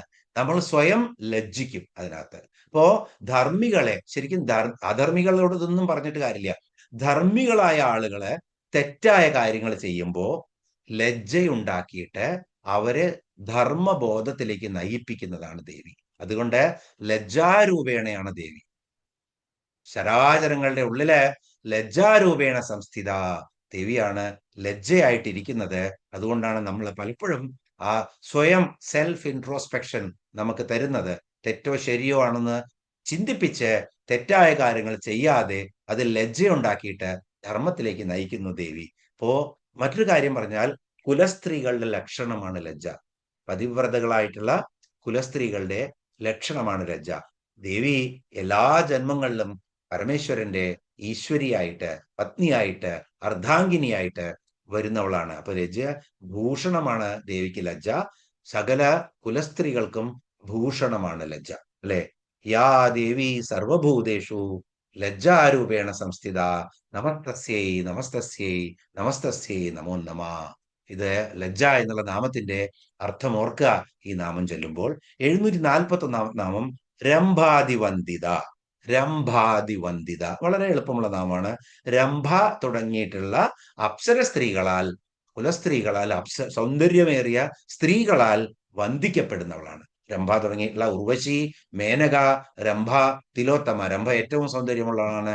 ഇന്ദ്രസദസ്സിലെ 4 നർത്തകിമാരിൽ വെച്ച് ഏറ്റവും സൗന്ദര്യമുള്ളവളാണ് രംഭ എന്നാണ് പറഞ്ഞത്. ആ രംഭയാൽ പോലും വന്ദിക്കപ്പെടുന്നവളാണ്. അപ്പൊ ദേവിക്ക് ഏറ്റവും ശരിക്കും സൗന്ദര്യമുള്ള ഒരാളെ കണ്ടു കഴിഞ്ഞാൽ മറ്റൊരു സൗന്ദര്യമുള്ള സ്ത്രീക്ക് എപ്പോഴും ഈർഷ്യ ഉണ്ടാവുന്ന പറയാ. എത്ര നല്ലവളാണെങ്കിലും തന്നേക്കാൾ സുന്ദരിയായ ഒരാള്, തന്നേക്കാൾ വൃത്തിയായി വസ്ത്രധാരണം ചെയ്തു വന്നിരിക്കുന്ന ഒരു സുന്ദരിയായ സ്ത്രീ മറ്റൊരു സുന്ദരിയായ സ്ത്രീ അതിലും നന്നായി കണ്ടു കഴിഞ്ഞാൽ ഒരു ഈർഷ്യ വരും എന്നാ പറയുന്നത്. ഇവിടെ രംഭ പോലും ദേവിയെ വന്ദിക്കും എന്നുള്ളതാണ്. കാരണം ദേവി തന്നെയാണ് എല്ലാ സൗന്ദര്യങ്ങളുടെയും എല്ലാ ജ്ഞാനങ്ങളുടെയും എല്ലാറ്റിന്റെയും ഏറ്റവും മുന്നിൽ നിൽക്കുന്നത്. അതുകൊണ്ട് രംഭ തുടങ്ങിയ ഒരാൾ വന്ദിക്കപ്പെടുന്നവളാണ് ദേവി. ആ ദേവിക്ക് നമസ്കാരം. ഇങ്ങനെ 740 അടങ്ങിയിട്ടുള്ള 142 ശ്ലോകം കഴിഞ്ഞു. 143 ശ്ലോകത്തിലേക്ക് പോവാം. വളരെ വളരെ വളരെ ശ്രദ്ധിക്കേണ്ട നാമങ്ങളാണ് ഈ ശ്ലോകത്തിലുള്ളത്. ഈ ശ്ലോകത്തിൽ അടുത്ത ശ്ലോകത്തിലുള്ള പെട്ടെന്ന് നമുക്ക് നോക്കാം. ഭവധാവസുധാവൃഷ്ടി പാപാരണ്യദവാനല ദൗർഭാഗ്യതൂലവാതൂല ജരാദ്വാന്തര വിപ്രഭ. ഭവധാവസുധാവൃഷ്ടി പാപാരണ്യദവാനല ദൗർഭാഗ്യതൂലവാതൂല ജരാദ്വാന്തര വിപ്രഭ. ഇവിടെ 8 അക്ഷരങ്ങൾ വീതമുള്ള 4 നാമങ്ങളാണ് ഈ 143 ശ്ലോകത്തിലുള്ളത്. 742 മുതൽ 745 വരെയുള്ള 4 നാമങ്ങൾ. ഓരോ നാമങ്ങളായി നോക്കാം. ഭവധാവസുധാവൃഷ്ടി. ശ്രദ്ധിച്ചാലാണ് ഇതിന്റെ അർത്ഥം മനസ്സിലാവുള്ളൂ. അപ്പോ അത് ഇടയ്ക്ക് വായിക്കുമ്പോൾ ഓർത്ത് വായിക്കണം. ഭവം എന്ന് പറഞ്ഞാൽ നമ്മൾ കണ്ടതാണ് സംസാരം. വീണ്ടും വീണ്ടും ഉണ്ടായിക്കൊണ്ടിരിക്കുന്നതിനാണ് ഭവം എന്ന് പറയുന്നത്, ഭവിച്ചുകൊണ്ടേയിരിക്കുന്നത്. അപ്പോ ഈ ലോകം നശിക്കും ഉണ്ടാവും, നശിക്കും ഉണ്ടാവും. അതുകൊണ്ടാണ് ഭവം എന്ന് പറയുന്ന സംസാരത്തിന്. അപ്പോ ദാവം, ഭവദാവ എന്നാ പറയുന്നത്. ദ എന്നുള്ളത് സ്മൂത്ത് ആയിട്ടുള്ള ദായാണ്. ത ഹ ദ മൂന്നാമത്തെ മൃദു. ദാവം എന്ന് പറഞ്ഞാൽ എന്താണ്? കാട്ടുതീ. ഭവം സംസാരമാണ്, ദാവം കാട്ടുതീ ആണ്. ദവം എന്ന് പറഞ്ഞാൽ കാടാണ്. ദവം എന്നാൽ കാടാണ്. അപ്പോ ദവത്തിൽ നിന്നാണ് ഉണ്ടാവുന്നത്. കാടിൽ ദവത്തിനെ നശിപ്പിക്കുന്നതാണ് കാട്ടുതീ. അതുകൊണ്ട് ദാവം എന്ന് പറയുന്നു. ഭവ ദാവം എന്ന് വെച്ചാൽ സംസാരം, കാട്ടുതീ. ഇനിയോ സുധാവൃഷ്ടി എന്നാണ് അടുത്ത. ആദ്യം അർത്ഥങ്ങൾ കാണാം, അപ്പൊ നമുക്ക് നാമം പഠിക്കാൻ എളുപ്പമാണ്. സുധാവൃഷ്ടി. സുധാവൃഷ്ടി എന്ന് പറഞ്ഞാൽ അമൃതവർഷം. വർഷമാണ്, മഴയാണ്. പക്ഷെ എന്തിന്റെ വർഷമാണ്? അമൃതവർഷമാണ്. അതാണ് അമൃതവർഷിണി എന്ന് ദേവിയെ പറയുന്നത്. ഭവധാവ സുധാവൃഷ്ടി. എന്താണ് അപ്പൊ അർത്ഥം? ഈ സംസാരമാകുന്ന കാട്ടുതീക്ക് ദേവി എന്താണ്? അമൃതവർഷമാണ്. കാടിനകത്തൊക്കെ, ഇപ്പൊ ആമസോൺ കാടുകളിലൊക്കെ നമുക്കറിയാം, തനിയെ ചിലപ്പോ എന്തെങ്കിലും മനുഷ്യന്മാര് പോയിട്ട് എന്തെങ്കിലും ചെയ്തിട്ടോ അല്ലെങ്കിൽ മരങ്ങൾ ഉരസിയിട്ടോ ഒക്കെ കാട്ടുതീ ഉണ്ടാവും. കാട്ടുതീ ഉണ്ടായിക്കഴിഞ്ഞാൽ അതിനെ നശിപ്പിക്കാൻ ഒരിക്കലും അടക്കാൻ പറ്റില്ല. മനുഷ്യൻ ഓസ്ട്രേലിയയിലൊക്കെ ഒരുപാട് ശ്രമിച്ചിട്ടും അടങ്ങാതെ കാട്ടുതീ 6 മാസമൊക്കെ കത്തി വനങ്ങൾ മുഴുവൻ നശിക്കുന്നുണ്ട്. ധാരാളം വനങ്ങളുള്ള സ്ഥലമാണ് ആമസോണും സൗത്ത് ആഫ്രിക്കയും ഓസ്ട്രേലിയയും ഒക്കെ. എന്നിട്ട് അവര് 4 പുറത്തുനിന്നും അതിനെ ഇനി സ്പ്രെഡ് ചെയ്യാണ്ടിരിക്കാൻ വേണ്ടിയിട്ട് വാട്ടർ ജെറ്റ് എഞ്ചിൻസ് കൊണ്ടുവന്ന് നിർത്തും. പക്ഷെ ഉള്ളിലത്തെ ഒരിക്കലും അവർക്ക് കെട്ടടങ്ങുന്നവരെ നശിപ്പിക്കാൻ പറ്റില്ല. അത് നശിക്കണമെങ്കിൽ എന്ത് വേണം? വൃഷ്ടി വേണം. നാച്ചുറലി ഘോര മഴ പെയ്യണം. അപ്പോ തനിയെ അതടങ്ങും. അപ്പൊ എന്താണ് വേണ്ടത്? കാട്ടുതീ നശിക്കണമെങ്കിൽ വൃഷ്ടി വേണം. നാച്ചുറൽ ആയിട്ടുള്ള, ദൈവീകമായിട്ടുള്ള, പ്രകൃതിദത്തമായിട്ടുള്ള മഴ വേണം. അതിനേക്കാളിലും പരമാണ് സംസാരത്തിലുള്ള സംസാര ദുഃഖം എന്ന കാട്ടുതീ. ഒരിക്കലും ആരെ കൊണ്ട് നശിപ്പിക്കാൻ പറ്റില്ല. ദൈവകൃപയില്ലെങ്കിൽ നശിച്ചു പോവാത്ത ഒന്നാണ് സംസാര ദുഃഖം എന്നുള്ള. നീറി നീറി നീറി നമ്മൾ അതിനകത്ത് വെന്തുരുകി പോകുന്നുള്ളതാണ്. പല കാരണങ്ങളാലും, രോഗങ്ങളാലും അതുപോലെ തന്നെ പല വിഷമങ്ങളാലും ഒക്കെ ദുഃഖിച്ച് സംസാര ദുഃഖത്തിൽപ്പെട്ട് ഉഴറുന്ന ഭക്തന് ഇത് കാട്ടുതീയാണ് സംസാര ദുഃഖം. അത് കെടുത്തുന്ന സുധാവൃഷ്ടിയാണ് ദേവി. മഴ മാത്രമല്ല, അമൃതവർഷിണിയാണ് ദേവി. എത്ര സുന്ദരമായ നാമമാണ് നോക്കൂ. അപ്പോ അങ്ങനെ ദുഃഖങ്ങളൊക്കെ ഉള്ളവരെ എപ്പോഴും ഓം ഭവതാവ സുധാവൃഷ്ടി നമ എന്ന ദേവിയെ 101 പ്രാവശ്യം ജപിക്കുക എപ്പോഴും. അപ്പൊ തനിയെ തണുപ്പ് വരും എന്നുള്ളതാണ് മനസ്സിലായത്. കാരണം ദേവി അമൃതവർഷിണിയാണ്, അല്ലെ? അപ്പോ ഭവതാവം, സംസാരമാകുന്ന കാട്ടുതീയിൽപ്പെട്ട് ഉഴറുന്ന ഭക്തന്റെ മനസ്സില് സുധാവൃഷ്ടിയായി പെയ്തിറങ്ങുന്നവളാണ് ദേവി. അതുകൊണ്ട് ദേവിയെ ഭവതാവ സുധാവൃഷ്ടി എന്ന് പറയുന്നു. ശരിക്കും കാട്ടുതീ മനുഷ്യ പ്രയത്നം കൊണ്ട് ഒടുക്കാനാവില്ല. അതുപോലെ തന്നെ സംസാര ദുഃഖത്തിൽ നീറിക്കഴിഞ്ഞാൽ നമ്മളെ കൊണ്ട് അത് ഒതുക്കാൻ പറ്റില്ല. അതിന് പ്രകൃതിദത്തമായിട്ടുള്ള വൃഷ്ടി പോലെ കരുണയാർദ്രമായ ദേവിയുടെ ആ കരുണാ പ്രവാഹം തന്നെ വേണം. അത് ഉണ്ടെങ്കിൽ മാത്രമേയാണ് നമ്മളുടെ ആ സംസാര ദുഃഖത്തെ ശമിപ്പിക്കാൻ പറ്റുള്ളൂ. അപ്പൊ ആ ദേവി നമ്മുടെ സംസാര ദുഃഖം ഒക്കെ ശമിപ്പിക്കട്ടെ എന്ന് പറഞ്ഞുകൊണ്ട് നമുക്ക് 743 നാമത്തിലേക്ക് പോവാം. പാപാരണ്യ ദവാനല. ഈ നാമങ്ങളൊക്കെ വളരെ കൃത്യമായിട്ട് അറിയേണ്ടതാണ്. പാപാരണ്യ ദവാനല, പാപങ്ങളാകുന്ന അരണ്യം. അരണ്യം എന്ന് പറഞ്ഞാൽ കൊടുങ്കാട്. കാടിന് ദവാനല, അതും കാട്ടുതീ. ദവം എന്ന് പറഞ്ഞാൽ നമ്മൾ കണ്ടു കാടാണെന്ന്. അനലൻ എന്ന് പറഞ്ഞാൽ എന്താണ്? തീയ്. അപ്പോ ദവം കാട്, കാടിനെ പിടിപ്പിക്കുന്ന അനലാണ്, നല്ല കത്തിച്ചു കളയുന്ന അനലൻ, തീ. അതാണ് ദവ അനലൻ കാട്ടുതീ. മറ്റൊരു പര്യായമാണ്. നേരത്തെ നമ്മൾ എന്താ കണ്ടത്? ദാവം എന്ന് പറഞ്ഞാൽ കാട്ടുതീയാണ്. ഇവിടെ ദവാനലൻ എന്ന് പറഞ്ഞാലും കാട്ടുതീയാണ്. അപ്പോ പാപാരണ്യ ദവാനല, പാപങ്ങളാകുന്ന കാട്ടുതീയിൽപ്പെട്ട് വനങ്ങളെ പോലെ കത്തി നശിച്ചുകൊണ്ടിരിക്കുന്ന ഭക്തഹൃദയങ്ങൾക്ക് ദേവി കടാക്ഷം എന്താണ്? അതിനെ മുഴുവൻ നശിപ്പിച്ചു കളയും ദേവി. ആ കാടുകളെ, ആ അരണ്യത്തിനെ, പാപങ്ങളാകുന്ന അരണ്യത്തിനെ ദേവിയാകുന്ന കാട്ടുതീ നശിപ്പിച്ചു. നേരത്തെ എന്താ പറഞ്ഞത്? കാട്ടുതീയെ അമൃതവർഷിണിയായിട്ട് ദേവി ആ കാട്ടുതീയെ നശിപ്പിക്കും. ഇവിടെ പാപങ്ങൾ ഇങ്ങനെ രണ്ടു തരത്തിലുള്ള പാപങ്ങളുണ്ട്. ഭൂമിയില് അസുര ചിത്തവൃത്തിയുള്ള ആളുകളുടെ പാപങ്ങൾ വളരെ കൂടുമ്പോൾ ദേവി കാട്ടുതീയായി വന്ന് എല്ലാം അവരെയൊക്കെ നിഗ്രഹിക്കും.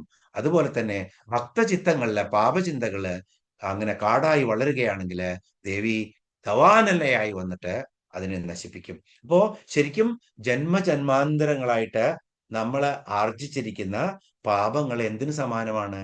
ഒരു വനത്തിന് സമാനമാണ്. അതിങ്ങനെ നമുക്ക് തന്നെ അറിയാതെ കഴിഞ്ഞ ജന്മങ്ങളിൽ നിന്നും നമ്മള് ആ പിന്നെ സഞ്ചിത കർമ്മങ്ങളായി കൊണ്ടുവന്നിട്ടുണ്ട്. അത് പിന്നെയും കൂട്ടുകയാണ് നമ്മൾ ഇതൊക്കെ കണ്ടു.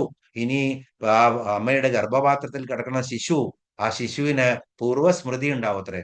പൂർവ്വസ്മൃതി ഉണ്ടാവുമ്പോ ഇനി ഒരിക്കലും ഞാൻ പാപങ്ങൾ ഒന്നും ചെയ്യില്ലേ എന്ന ദൃഢനിശ്ചയം എടുക്കുകയാണ്. പക്ഷേ പ്രസൂതി വായുവിന്റെ ആ ശക്തിയുടെ തള്ളല് മൂലം പുറത്തേക്ക് വരുന്നതോടുകൂടി ആ ശിശുവിന്റെ ബോധമണ്ഡലത്തിൽ നിന്നും പണ്ടത്തെ എല്ലാം മറന്നു പോവുകയാണ്. ഇനി ഞാൻ ഒരിക്കലും ഒരു പാവവും ചെയ്യില്ലേ, ഞാൻ ഈ ജന്മം മുഴുവൻ ബ്രഹ്മജ്ഞാനം നേടി ആ ശക്തിയിൽ ലയിക്കും എന്നൊക്കെ ശിശുരൂപത്തില് പ്രതിജ്ഞ എടുത്ത് പുറത്തു വരുമ്പോ അതെല്ലാം മറഞ്ഞു, സ്ലേറ്റ് ശൂന്യമായി. അങ്ങനെ നമുക്ക് കൊണ്ടുവന്ന സഞ്ചിത കർമ്മങ്ങളാൽ നമ്മൾ എവിടെയെങ്കിലും പിറക്കും. ചിലർ ടെററിസ്റ്റിന്റെ വീട്ടിൽ പിറക്കും, ചിലർ നല്ല വീട്ടിൽ പിറക്കും, ചിലർ ചീത്ത വീട്ടിൽ പിറക്കും. പക്ഷെ എല്ലാവർക്കും ഒരേ ഓപ്പർച്യൂണിറ്റിയാണ് ഭഗവാനെ ഭജിക്കാനുള്ളത്. അത് മനുഷ്യന് മാത്രമേ ഉള്ളൂ. ചിലർ മൃഗങ്ങളായി പിറക്കും. അപ്പോ അതിനുശേഷം എന്തുണ്ടാവും? ഇതെല്ലാം മറന്നു പോകുമ്പോ നമുക്കൊന്നും അറിയാൻ പറ്റില്ല. പിന്നെയും നമ്മുടെ വാസനാബലങ്ങളില് പെട്ട് പഞ്ചേന്ദ്രിയങ്ങളുടെ ആ അത് ഇന്ദ്രിയ സുഖത്തിൽ മുഴുകിയിട്ട് ഓരോ കാര്യത്തിന് വേണ്ടി നമ്മൾ ഓടി നടക്കുകയാണ്. അങ്ങനെ നമ്മള് ഈ പാപങ്ങളെ ആർജിച്ചത് പിന്നെയും കൂട്ടും. വളരെ നല്ല ജന്മം ഉണ്ടെങ്കിൽ മാത്രമേ കുറയ്ക്കാൻ പറ്റുള്ളൂ. അപ്പൊ ജന്മജന്മാന്തരങ്ങളായിട്ട് ആർജിച്ചിരിക്കുന്ന ആ പാപസഞ്ചയത്തെ ഇവിടെ എന്താണ് പറയുന്നത്? പാപ അരണ്യം എന്നാണ് പറയുന്നത്. കാടാണ്. ആ അരണ്യത്തിനെ നിശേഷം ദേവി കൃപയുണ്ടെങ്കിൽ ഈ ജന്മത്തിൽ തന്നെ ഈ കാടിനെ മുഴുവൻ കാടിനെ നശിപ്പിക്കുന്നത് പോലെ. എത്ര കൊല്ലം കൊണ്ടായിരിക്കും ഒരു വനം ഉണ്ടാവുന്നത്? 100, 150, 200, 300, 400 കൊല്ലാണ് ആമസോൺ വനങ്ങളും ശബരിമലയിലേക്ക് പോകുന്ന സ്ഥലത്ത് ഇനി വെട്ടാത്ത കല കാടുകളൊക്കെ നമ്മൾ കാണുന്നുണ്ട്. അപ്പൊ കാണാം എത്ര പിടിച്ച 4 ആള് പിടിച്ച ഒതുങ്ങാത്ത മരങ്ങളുണ്ട്. എത്ര വർഷം പഴയതായിരിക്കും ആ മരങ്ങള്. എത്ര കാലം കൊണ്ട് നമ്മൾ ആർജിച്ച പാപങ്ങളെ പോലെ 400 കൊല്ലമൊക്കെ ആയിട്ട് നിൽക്കുന്ന വനങ്ങളാണ്. ഒരു വനം ഉണ്ടാവണമെങ്കിൽ അത് നിശേഷം കാട്ടുതീയിൽ ദഹിച്ചു പോകുന്നത് പോലെ ദേവിയുടെ കൃപയുണ്ടെങ്കിൽ ഇതൊക്കെ ദഹിപ്പിച്ച് നമ്മളെ ജീവൻ മുക്തരാക്കാൻ പറ്റും എന്നാണ് പറയുന്നത്. അപ്പോ ശരിക്കും ഒരു വലിയ ഗുഹ നമ്മൾ ധാരാളം സിനിമകളിലും അതിലെന്തിലുമൊക്കെ കാണുന്നുണ്ട്. അതിൽ 1000 കൊല്ലമായിട്ട് ആ ഗുഹയില് ഇരുട്ടാണ്. കൂരിരുട്ട്, ആർക്കും പോകാൻ പറ്റില്ല. പക്ഷെ പെട്ടെന്ന് ഒരു വെളിച്ചം കൊണ്ട് അതിനകത്ത് ഒരാളാണ് പ്രവേശിച്ചു. ഏയ്, 1000 കൊല്ലത്തെ ഇരുട്ടാണേ, എനിക്കിനി 100 കൊല്ലം കഴിഞ്ഞാൽ പിന്നെയും 900 years ഉണ്ട്, അത് കഴിഞ്ഞിട്ടേ ഞാൻ പോകുള്ളൂ, അങ്ങനെ പറയോ? ഒറ്റ നിമിഷം കൊണ്ട് ജ്ഞാനം അവിടെ വന്നു കഴിഞ്ഞാൽ, വെളിച്ചം വന്നു കഴിഞ്ഞാൽ സകല ഇരുട്ടും പോയി. അതേപോലെയാണ് ദേവീകൃപ. എത്ര ആർജിച്ചിട്ടുള്ള പാപങ്ങളാണോ, ആ 1000 കൊല്ലം ഇരുട്ടുള്ള ഗുഹയില് ഒരു തിരി വെളിച്ചം വരുമ്പോൾ അത് വെളിച്ചമുഖരിതമാവുന്നത് പോലെ ആ നമ്മളുടെ ദേവീകൃപ വരുമ്പോൾ ആർജിച്ച പാവങ്ങളൊക്കെ കാട്ടുതീ ദഹിപ്പിച്ചു കളയുന്ന പോലെ ദഹിപ്പിച്ചു കളയും. ജ്ഞാനാഗ്നി സർവകർമാണി ഭസ്മസാ കുരുതേ അർജുന എന്നാണ് ഭഗവത്ഗീതയില് കൃഷ്ണൻ പറഞ്ഞു കൊടുക്കുന്നത്. ജ്ഞാനാഗ്നി സർവകർമാണി ഭസ്മസാ കുരുതേ അർജുന. ജ്ഞാനമാകുന്ന അഗ്നി നമ്മുടെ ഉള്ളിലുള്ള എല്ലാ കർമ്മവാസനകളെയും നിശേഷം നശിപ്പിക്കുന്നു. ഒന്നാണ് എല്ലാവരും പറയുന്നത്, പാപാരണ്യദവാനല. പാപങ്ങൾ ചെയ്യുന്നുണ്ട്, അല്ലെങ്കിൽ പാപങ്ങളൊക്കെ ഉള്ളതുകൊണ്ടാണ് എനിക്ക് കഷ്ടതകൾ തോന്നുന്നത്. എപ്പോഴും ദേവിയെ ഓം പാപാരണ്യദവാനലായേ നമ എന്ന് 41 പ്രാവശ്യം ജപിച്ചോളൂ. ഇനി 744 നാമത്തിലേക്ക് പോവാം. ദൗർഭാഗ്യതൂലവാതൂല. ദൗർഭാഗ്യതൂലവാതൂല വളരെ അർത്ഥവത്തായ നാമമാണ്. തൂലം എന്ന് പറഞ്ഞാൽ എന്താണ്? പഞ്ഞി. തൂലം എന്ന് പറഞ്ഞാൽ പഞ്ഞിയാണ്. വാതൂലം എന്ന് പറഞ്ഞാലോ ചുഴലിക്കാറ്റ്, കൊടുങ്കാറ്റ്. അപ്പോ അർത്ഥം മനസ്സിലായി കാണും. ദൗർഭാഗ്യമാകുന്ന തൂലങ്ങൾക്ക്, പഞ്ഞിയാണ് ദൗർഭാഗ്യമൊക്കെ. എങ്ങനെ? വാതൂലം വരുമ്പോ അടിച്ചെടുത്ത് കൊണ്ടുപോകും. നമ്മുടെ ദൗർഭാഗ്യങ്ങളെയൊക്കെ ദേവീ കൃപയുണ്ടെങ്കിൽ തൂലത്തെ, പഞ്ഞിയെ വാതൂലം കൊണ്ടുപോകുന്നത് പോലെ, ചുഴലിക്കാറ്റ് അല്ലെങ്കിൽ കൊടുങ്കാറ്റ് അടിച്ചെടുത്ത് കൊണ്ടുപോകുന്നത് പോലെ നിഷ്പ്രയാസം ദേവീ കൃപ കൊണ്ട് അതിനൊക്കെ ദൂരത്തേക്കാക്കി മാറ്റും എന്നുള്ളതാണ്. അപ്പോ ദേവിയെ ശരിക്കും ഭജിക്കുക, കരുണ വേണേന്ന് അപേക്ഷിക്കുക. എന്നാൽ എല്ലാ ദൗർഭാഗ്യങ്ങളെയും ദേവി മാറ്റിത്തരും. ചിത്തത്തിന് സ്ഥിരത കൊടുക്കും. കുറെ സ്വത്തോ കുറെ സമ്പാദ്യമോ അതൊന്നുമല്ല. ഇതൊക്കെയുള്ള ആളുകൾക്ക് ഒരു നേരം ഉറങ്ങാൻ പറ്റുന്നില്ല.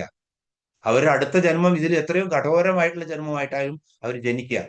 കാരണം അവർ ചെയ്യുന്ന, അറിഞ്ഞും അറിയാതെയും ചെയ്യുന്ന പാപങ്ങൾ ഒരുപാടാണ്. അപ്പോ സമ്പത്തോ ഒന്നുമല്ല, സംതൃപ്തിക്കും സന്തോഷത്തിനും ഇതൊന്നുമല്ല. അത് വേണ്ടത് ശരിക്കും ആ എന്നും ആനന്ദാവസ്ഥയിൽ ഇരിക്കാനുള്ള ആ ഒരു മനസ്സ്. ചിലവരൊക്കെ കണ്ടറിഞ്ഞില്ല, എപ്പോഴും അവര് ചിരിച്ചുകൊണ്ടിരിക്കും, അല്ലെങ്കിൽ അവരെ കണ്ടാൽ ഒരു ഐശ്വര്യം ഉണ്ടായിരിക്കും, എപ്പോഴും സദാ അവര് പുഞ്ചിരിക്കുന്ന മുഖമായിരിക്കും, എവിടെയും എത്തിയിട്ട് വളരെ നന്നായി സംസാരിക്കുന്നവരായിരിക്കും. ഇങ്ങനെ നമ്മളുടെ ആ ഇന്ദ്രിയങ്ങളുടെ ഈർഷ്യ, ധാർഷ്ട്യം, അഹന്ത, അസൂയ ഇതൊക്കെ മാറ്റി നിർത്തുന്ന ഒരു ചിത്തം കിട്ടിക്കഴിഞ്ഞാൽ ഇതൊക്കെയാണ് ദൗർഭാഗ്യങ്ങള്. ഇതുകൊണ്ടാണ് നമുക്കുള്ള വിഷമങ്ങളൊക്കെ ഉണ്ടാവുന്നത്. നമ്മൾ എന്ത് ചിന്തിക്കുമ്പോഴും 60 വയസ്സായാലും 70 വയസ്സായാലും 80 വയസ്സായാലും അയ്യോ ആ ഐശ്വര്യം വന്നില്ലോ, അയ്യോ എന്റെ കുട്ടിക്ക് ഈ ഐശ്വര്യം. ഇതല്ല, ശരിക്കും ഇതൊന്നുമല്ല ദൗർഭാഗ്യം എന്ന് പറയുന്നത്. എത്ര അവസ്ഥയായാലും നമുക്ക് മെറ്റീരിയലിസ്റ്റിക് ആയിട്ട് പോവാതെ കുറച്ച് ഒരു 19 വയസ്സ് കഴിയുമ്പോഴെങ്കിലും 60 വയസ്സ് കഴിയുമ്പോഴെങ്കിലും നമ്മുടെ മനസ്സിനെ അടക്കാൻ പഠിക്കണം. അതാണ് ഏറ്റവും വലിയ ഭാഗ്യം. അല്ലാത്തതൊക്കെ ദൗർഭാഗ്യമാണ്. കാരണം പിന്നെയും നമ്മള് കോലൂക്കി ബയൽ എന്ന് പറയും. ഇങ്ങനെ ആ കരിമ്പ് ജ്യൂസ് എടുക്കുന്ന ബയൽ ഇങ്ങനെ നടന്നുകൊണ്ടേയിരിക്കും.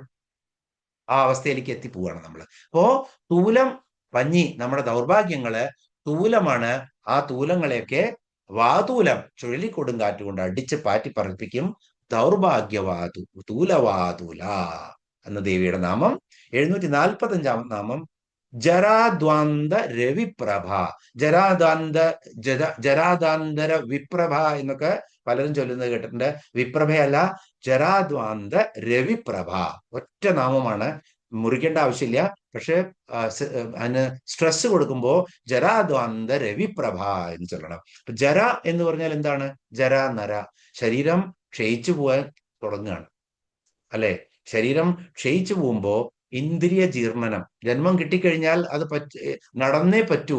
ഏതെങ്കിലും സ്റ്റേജിലായി കഴിഞ്ഞാൽ പതുക്കെ ആ ജനിച്ച ശിശുവിനുള്ള സെല്ല് ഒരു ദിവസം കഴിഞ്ഞ ശിശുവിനില്ല. പതുക്കെ അത് പോവും. കുറച്ചായിട്ട് പുലുത് വന്നുകൊണ്ടിരിക്കും. അപ്പൊ ജര എന്ന് പറഞ്ഞാൽ ആ ശരീരക്ഷയമാണ്. ദ്വാന്തം എന്ന് പറഞ്ഞാൽ കൂരിരുട്ട്. കടുത്ത ഇരുട്ടിനെയാണ് സംസ്കൃത വാക്കാണ് ദ്വാന്തം. ചെറയാകുന്ന ദ്വാന്തം, കൂരിരുട്ട്. ഇന്ദ്രിയ ജീർണനം എന്ന ദ്വാന്തം. ഇന്ദ്രിയം ജീർണിച്ചു പോകുമ്പോ പതുക്കെ പതുക്കെ മനഃശക്തി ഇങ്ങനെ കുറഞ്ഞു പോകും. ദേവിയുടെ ആ കൃപയില്ലെങ്കിൽ ഒരിക്കലും മനഃശക്തി ഉണ്ടാവില്ല. എപ്പോഴും പേടിയായിരിക്കും, ഉറക്കം വരില്ല, പല കാര്യങ്ങളും വന്നുകൊണ്ടിരിക്കും, അല്ലെ? അപ്പോ ആ കൂരിരുട്ടാണത്, ജരാദ്വാന്തം. അവിടെ ദേവി എന്താണ്? രവിപ്രഭയാണ്. ഇപ്പൊ നമ്മൾ 1000 കൊല്ലം മുന്നത്തെ ആ ഇരുട്ടിലേക്ക് ഒരു തിരി വെളിച്ചം തന്നു കഴിഞ്ഞാൽ അത് പ്രകാശപൂരിതമാകുന്നത് പോലെ ആ ദേവി ജരാ നരയൊക്കെ ബാധിച്ച് ആ ശരീരം ക്ഷീണിച്ചു വരുമ്പോൾ, ഇന്ദ്രിയങ്ങൾ ക്ഷീണിക്കുമ്പോൾ കണ്ണിന് കാഴ്ച കുറയും, കേൾവി ഇല്ലാണ്ടാവും, സംസാരിക്കാൻ നാവ് പേരാണ്ടാവും. ഇതൊക്കെ കുറേശ്ശെ ആയിട്ട് തുടങ്ങും.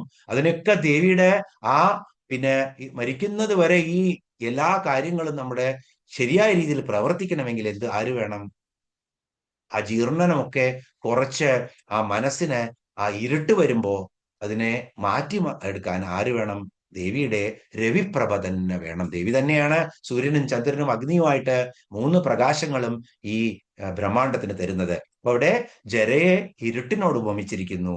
വാർദ്ധക്യത്തില് ശരീരവും മനസ്സും തളർന്ന് ഭയമാകുന്ന കൂരിട്ട് നമ്മെ ബാധിക്കുമ്പോൾ ദേവിയാകുന്ന സൂര്യപ്രകാശം അതിനെയൊക്കെ നിശേഷം തുടച്ചു മാറ്റി തരുന്നു. അപ്പൊ ശരിക്കും എന്താ പറയുന്നത്? ദേവി ഭജനവും ദേവി കൃപയും ഈ ഭയത്തെയൊക്കെ മാറ്റി നിർത്തും. ഞാൻ ശരീരമല്ല, ഞാൻ ജ്ഞാനമാണ്, ഞാൻ ബ്രഹ്മമാണ്. പരീക്ഷത്തിന് 7 ദിവസം കൊണ്ട് കിട്ടിയ ജ്ഞാനം പലപ്പോഴായി നമ്മൾ നേടാൻ ശ്രമിച്ചിട്ടുണ്ട്. ആ ജ്ഞാനം പതുക്കെ പതുക്കെ എനിക്ക് മൃത്യുവിനെ ഭയപ്പെടേണ്ട ആവശ്യമില്ല. ഇത് സ്ഥിരമാണ്, സ്ഥിരമായിട്ടുള്ളത് ബ്രഹ്മമാണ്, അതിൽ ലയിക്കാനാണ് ഞാൻ പോകുന്നത് എന്ന് ആ സത്യം ഇങ്ങനെ നമ്മുടെ മനസ്സിൽ ഉറപ്പിച്ചു തരും ആ രവിപ്രഭ. അതിനാണ് ദേവിയെ ഭജിക്കാൻ പറയുന്നത്. ജരാദ്വന്ദ രവിപ്രഭ എന്നുള്ള നാമം. അങ്ങനെയുള്ള പേടികളൊക്കെ വരുമ്പോ ജരാദ്വന്ദ രവിപ്രഭ എന്നുള്ള നാമം ജപിച്ചുകൊണ്ടിരിക്കുക. അങ്ങനെ 143 ശ്ലോകം കഴിഞ്ഞു. ഇനി 144 ശ്ലോകം. ഇതേപോലെ വളരെ അർത്ഥവത്തായ നാമങ്ങളാണ്. ആ ശ്ലോകം കൂടി നമുക്കിന്ന് കഴിക്കണം. 144. ഭാഗ്യാബ്ദി ചന്ദ്രിക ഭക്തചിത്ത കേകി ഘനാഘന രോഗപർവതദംഭോളി മൃത്യുദാരു കുഠാരിക. ഭാഗ്യാബ്ദി ചന്ദ്രിക ഭക്തചിത്ത കേകി ഘനാഘന രോഗപർവതദംഭോളി മൃത്യുദാരു കുഠാരിക. ഇവിടെ ആദ്യത്തെ നാമം 746 മുതൽ 749 വരെയുള്ള 4 നാമങ്ങളാണ്. നേരത്തെ ഇതിനെ പോലെ നമുക്ക് ശ്ലോകത്തിനെ പോലെ ഓരോന്ന് പറഞ്ഞേ കാണാം. ഭാഗ്യാബ്ദി ചന്ദ്രിക. അപ്പോ ഇനി മറ്റൊരു മനോഹരമായ നാമമാണ് അദ്രി എന്ന് പറഞ്ഞാൽ എന്താണ്? സമുദ്രം. ചന്ദ്രിക എന്ന് പറഞ്ഞാലോ നിലാവ്. ചന്ദ്രന്റെ വെളിച്ചത്തെയാണ് ചന്ദ്രിക എന്ന് പറയുന്നത്. ചന്ദ്രിക ചർച്ചിതമാം രാത്രിയോടോ എന്നൊക്കെ കേട്ടിട്ടുണ്ട് നമ്മള്. അപ്പൊ ഭാഗ്യമാകുന്ന സമുദ്രത്തിന് ചന്ദ്രികയായവൾ. ചന്ദ്രികയും സമുദ്രവും തമ്മിൽ എന്താ ബന്ധം? എന്താണ് ബന്ധം? നിലാവ് ഉദിക്കുമ്പോൾ, പൗർണമി ആവുമ്പോൾ ഇങ്ങനെ ആ വേലിയേറ്റം കൂടിക്കൊണ്ടേയിരിക്കും. എത്ര ചന്ദ്രന്റെ പൗർണമി ആവുന്തോറും കൂടിക്കൊണ്ടേയിരിക്കും എന്നുള്ളതാണ്. അപ്പോ വേലിയേറ്റം അട്രാക്റ്റഡ് ആവും. ആര്? സമുദ്രം. അതുപോലെ ഭാഗ്യമാകുന്ന സമുദ്രം ദേവി പ്രസാദമാകുന്ന ചന്ദ്രികയാൽ, ദേവി പ്രസാദമാകുന്ന ആ നിലാവ് ഏറ്റു കഴിഞ്ഞാൽ എന്താ ഉണ്ടാവുന്നത്? പൊങ്ങി പൊങ്ങി പൊങ്ങി വരും. നേരത്തെ നമ്മൾ ദൗർഭാഗ്യം എന്ന് കണ്ടില്ലേ? ദൗർഭാഗ്യ തൂലവാതൂല. അത് തന്നെയാണ് ഇവിടെ പറയുന്നത്. ഇവിടെ ഭാഗ്യത്തെ പറയാണ്. ഭാഗ്യം എന്താണ്? ശരിക്കും ജീവിതത്തിലുള്ള ദുഃഖങ്ങളെയൊക്കെ മാറ്റിയിട്ട് പ്രജ്ഞാനം കൊടുക്കുകയാണ്, ശരിയായിട്ടുള്ള ബോധം കൊടുക്കുകയാണ്. ആർക്കാണെങ്കിലും ധാരാളം നമ്മൾ ഭാഗവതത്തിലെ ബോധം പഠിച്ചിട്ടുണ്ട്. 11ാമത്തെ ഏകാദശ സ്കന്ധത്തിലെ ഓരോരുത്തരും ഗുരുവിനെ പിടിച്ചിട്ടും അതുപോലെ തന്നെ പിന്നെ ഭിക്ഷുഗീതയും ഗുരുവിന്റെ ഗീതയും അയളഗീതയും 11ാമത്തെ അധ്യായം നമ്മൾ പലപ്പോഴും ഓരോരോ സ്നിപ്പറ്റ്സ് ആയിട്ട് ഇട്ട് തന്നിട്ടുണ്ട് അതിന്റെ അർത്ഥങ്ങള്. അപ്പോ അതൊക്കെ നമുക്ക് പറഞ്ഞു തരുന്ന എന്താണ്? ഈ സമ്പത്തും സമൃദ്ധിയും ഒന്നുമല്ല ഭാഗ്യം. ഭാഗ്യം എന്നുള്ളത് ആ ജ്ഞാനത്തെ ആർജിക്കുക എന്നുള്ളതാണ്. അപ്പോ ഈ അദ്രി സമുദ്രമാകുന്ന ആ ഭാഗ്യത്തിന് ചന്ദ്രികയാണ് ദേവി. ദേവി തന്നെയാണ് ജീവൻ മുക്തയാക്കാൻ വേണ്ടിയിട്ട് എല്ലാ സൗഭാഗ്യങ്ങളും തന്നതിന് ശേഷം നമ്മളെ ജീവൻ മുക്തയാക്കുന്ന നിലാവായി മാറുന്നത്. ഭാഗ്യമാകുന്ന അബ്ദിക്ക്, സാഗരത്തിന് ചന്ദ്രന്റെ വെളിച്ചം എങ്ങനെ അത് പൊങ്ങി പൊങ്ങി പൊങ്ങി പിന്നെ വേലിയേറ്റം ഉണ്ടാവുന്നുവോ, അതുപോലെ ദേവി നമ്മുടെ ചിത്തത്തിനെ ഇങ്ങനെ മുകളിലേക്ക് ഉയർത്തിത്തരും എന്നാണ് പറയുന്നത്, ഭാഗ്യം കൊണ്ട്. അതുകൊണ്ട് ജീവിതത്തിലെ ദുഃഖങ്ങൾ മറികടക്കാൻ, ജീവിതത്തിലെ കൈവല്യപ്രാപ്തിക്ക് എന്തു വേണം? സാഗരം എന്ന് പറഞ്ഞാൽ ദുഃഖത്തിനെ ഭവസാഗരം എന്നൊക്കെ പറയുന്നത്, ദുഃഖത്തിനെ ഇവിടെ ഭാഗ്യമായിട്ടുള്ള സാഗരമാണ്. നിറച്ച് ഭാഗ്യമുണ്ട്, അതിനേക്കാളിലും വലിയ ഭാഗ്യം വേണം നമുക്ക്. ആ ഭാഗ്യം ആര് കൊണ്ടുതരും? ദേവിയാകുന്ന ചന്ദ്രിക. തൂ നിലാവാണ്, തരള മധുരം, ഏറ്റവും വളരെ എന്താ പറയുക, ശീതളത തരുന്ന ആ നിലാവാണ് നമുക്ക് തരുന്നത്. ആപതിക്കും കരണീയം സ്മരണീയം ചരണയുഗളമമ്പായ. ആപത്തിൽ എപ്പ പെട്ടാലും എന്തു വേണം? ആ ചരണയുഗളം അമ്പയുടെ സ്മൃതി ഉണ്ടായാൽ മതി എന്നാണ് പറയുന്നത്. അപ്പോ ഭക്തന്റെ കർമ്മത്തില് മുങ്ങിപ്പോയിട്ടുള്ള ഭാഗ്യത്തെ, പലപ്പോഴും എന്താ ഉണ്ടാവുന്നത്? പല കർമ്മം കൊണ്ടും നമ്മുടെ ഭാഗ്യം അതിൽ മുങ്ങിപ്പോയിട്ടുണ്ടായിരിക്കും. ആ മുങ്ങിപ്പോയിട്ടുള്ള ആ ആ ആ കർമ്മത്തിനെ മാറ്റി നിർത്തിയിട്ട് അതിനകത്ത് നിന്നും ആ ചന്ദ്രിക ആ നല്ല ഭാഗ്യത്തെ എടുത്തു കൊണ്ടുവരുന്നത് പോലെ, കടൽ പൊങ്ങുന്നത് പോലെ ദേവിയുടെ അതിനെ ഔന്നത്യത്തിൽ എത്തിക്കും. ആര്? ദേവിയാകുന്ന ചന്ദ്രിക. അപ്പൊ ഇവിടെ ദേവിയെ ഭാഗ്യാബ്ദി ചന്ദ്രിക എന്നാണ് പറയുന്നത്.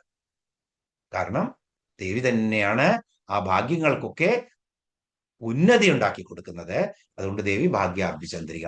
ഇനി ഭക്തചിത്ത കേകി ഘനാഘന ഒരു നാമമാണ് 747. ഭക്തചിത്തം മനസ്സിലായല്ലോ? ഭക്തചിത്തം, ഭക്തന്മാരുടെ, സാധകരുടെ ചിത്തം. ഇതൊക്കെ ഭക്തന്മാർക്കേ അപ്ലിക്കബിൾ ഉള്ളൂ. ഭക്തചിത്ത കേകി ഘനാഘന. കേകി എന്ന് പറഞ്ഞാലോ മയിലുകള്. കേകി എന്ന് പറഞ്ഞാൽ, കേകി എന്ന് പറയാൻ കാരണം എന്താ? ഇപ്പൊ നമുക്കൊക്കെ ധാരാളം മയിലുകൾ ഉണ്ട് ഇപ്പൊ നമ്മുടെയൊക്കെ നാലുപുറത്തും. പലപ്പോഴും വന്ന് ഇവിടെയൊക്കെ ഗാർഡനിലേക്ക് പോയി കഴിഞ്ഞാൽ കേ കാ കേ കാ കേ കാ, എന്റെ ശബ്ദമേ വളരെ പലപ്പോഴും അരോചകമായി തോന്നുമെങ്കിലും ഇങ്ങനെ കേ കാ കേ കാ കേ കാ എന്ന് പറഞ്ഞ ഉറക്കെ അത് സംഗീതം മീട്ടിക്കൊണ്ടിരിക്കും, നിലവിളിച്ചുകൊണ്ടിരിക്കും എന്ന് പറയാൻ പാടില്ല. അങ്ങനെ കരയുന്നത് കൊണ്ടാണ് മയിലുകൾക്ക് കേകി എന്ന പേര് വന്നിരിക്കുന്നത്. ഇനിയോ ഘനാഘനം. കേകികൾക്ക് എന്താണ്? ഘനാഘനം. ഘനാഘനം എന്ന് പറഞ്ഞാൽ മഴമേഘമാണ്. ഘനം, ഘനശ്യാമം എന്നൊക്കെ പറഞ്ഞു കഴിഞ്ഞാൽ കറുത്ത കാർമേഘത്തിന്റെ വർണ്ണത്തോട് കൂടിയവൻ. ഇപ്പൊ ഘനാഘനം എന്ന് പറഞ്ഞാൽ ഏകദം കറുത്ത മഴമേഘം. രണ്ടു തരത്തിലുള്ള മേഘങ്ങളുണ്ട്. നമ്മള് എയറോപ്ലെയിനിലൊക്കെ പോകുമ്പോൾ താഴത്ത് ഇങ്ങനെ കഞ്ഞി വിരിച്ചതുപോലുള്ള വെൺമേഘങ്ങളെ കാണും. വെൺമേഘങ്ങളെ മഴ പെയ്യിക്കില്ല. അതേസമയത്ത് ഘനാഘനം എന്ന് പറഞ്ഞാലോ മഴമേഘമാണ്. ഈ മഴമേഘം കണ്ടു കഴിഞ്ഞാൽ കേകികൾ ആനന്ദ ചിത്തരാവും. അവര് നടനമാടാൻ തുടങ്ങും, അവര് ശബ്ദമുണ്ടാക്കും, അവരെ ഇണയെ അട്രാക്ട് ചെയ്യാനൊക്കെ വേണ്ടിയിട്ട് അവർ ശബ്ദമുണ്ടാക്കും, നടനമാടാൻ തുടങ്ങും, ആഹ്ലാദ തിമർപ്പിലാവും. ആര്? കേകികള്, മയിലുകള്. അപ്പൊ ഇവിടെയോ ഭക്തചിത്ത കേകി ഘനാഘന, ഭക്തന്മാരുടെ ചിത്തമാകുന്ന മയില്. ഭക്തന്മാരുടെ ചിത്തമാകുന്ന മയിലിന് എന്താണ് ദേവി? മഴമേഘം പോലെയാണ് ദേവി. മഴമേഘം പോലെ എന്ന് പറഞ്ഞാൽ ആ ചിത്തം അങ്ങനെ ആനന്ദ തിമർപ്പില് ആറാടാൻ തുടങ്ങും. നമ്മള് കീർത്തനങ്ങളാലും സ്തോത്രങ്ങളാലും സ്തുതികളാലും ഒക്കെ ദേവിയെ പ്രകീർത്തിച്ചുകൊണ്ട് ആ ദേവി അങ്ങനെ പ്രത്യക്ഷമാവാൻ തുടങ്ങി. ശരിക്കും നമ്മള് ഒരു ചെറിയ കീർത്തനമൊക്കെ അങ്ങോട്ട് ഇരുന്ന് വിളക്കൊക്കെ കൊളുത്തിയിട്ടാണ് ജപിച്ചു കഴിഞ്ഞാൽ, മറ്റുള്ള വ്യാപാരം അടുപ്പത്ത് അതാ വെച്ചിട്ട് അതൊക്കെ മാറ്റിയതിന് ശേഷം ഫ്രീ ആയിട്ട് വന്നിട്ട് ഒരു 15 മിനിറ്റ് ഒരു കീർത്തനമൊക്കെ ജപിച്ച് നമ്മൾ ദേവിയാണ് ജപിച്ചിരിക്കുക എന്ന് കരുതുക. ഒരു ശല്യവും ഇല്ല.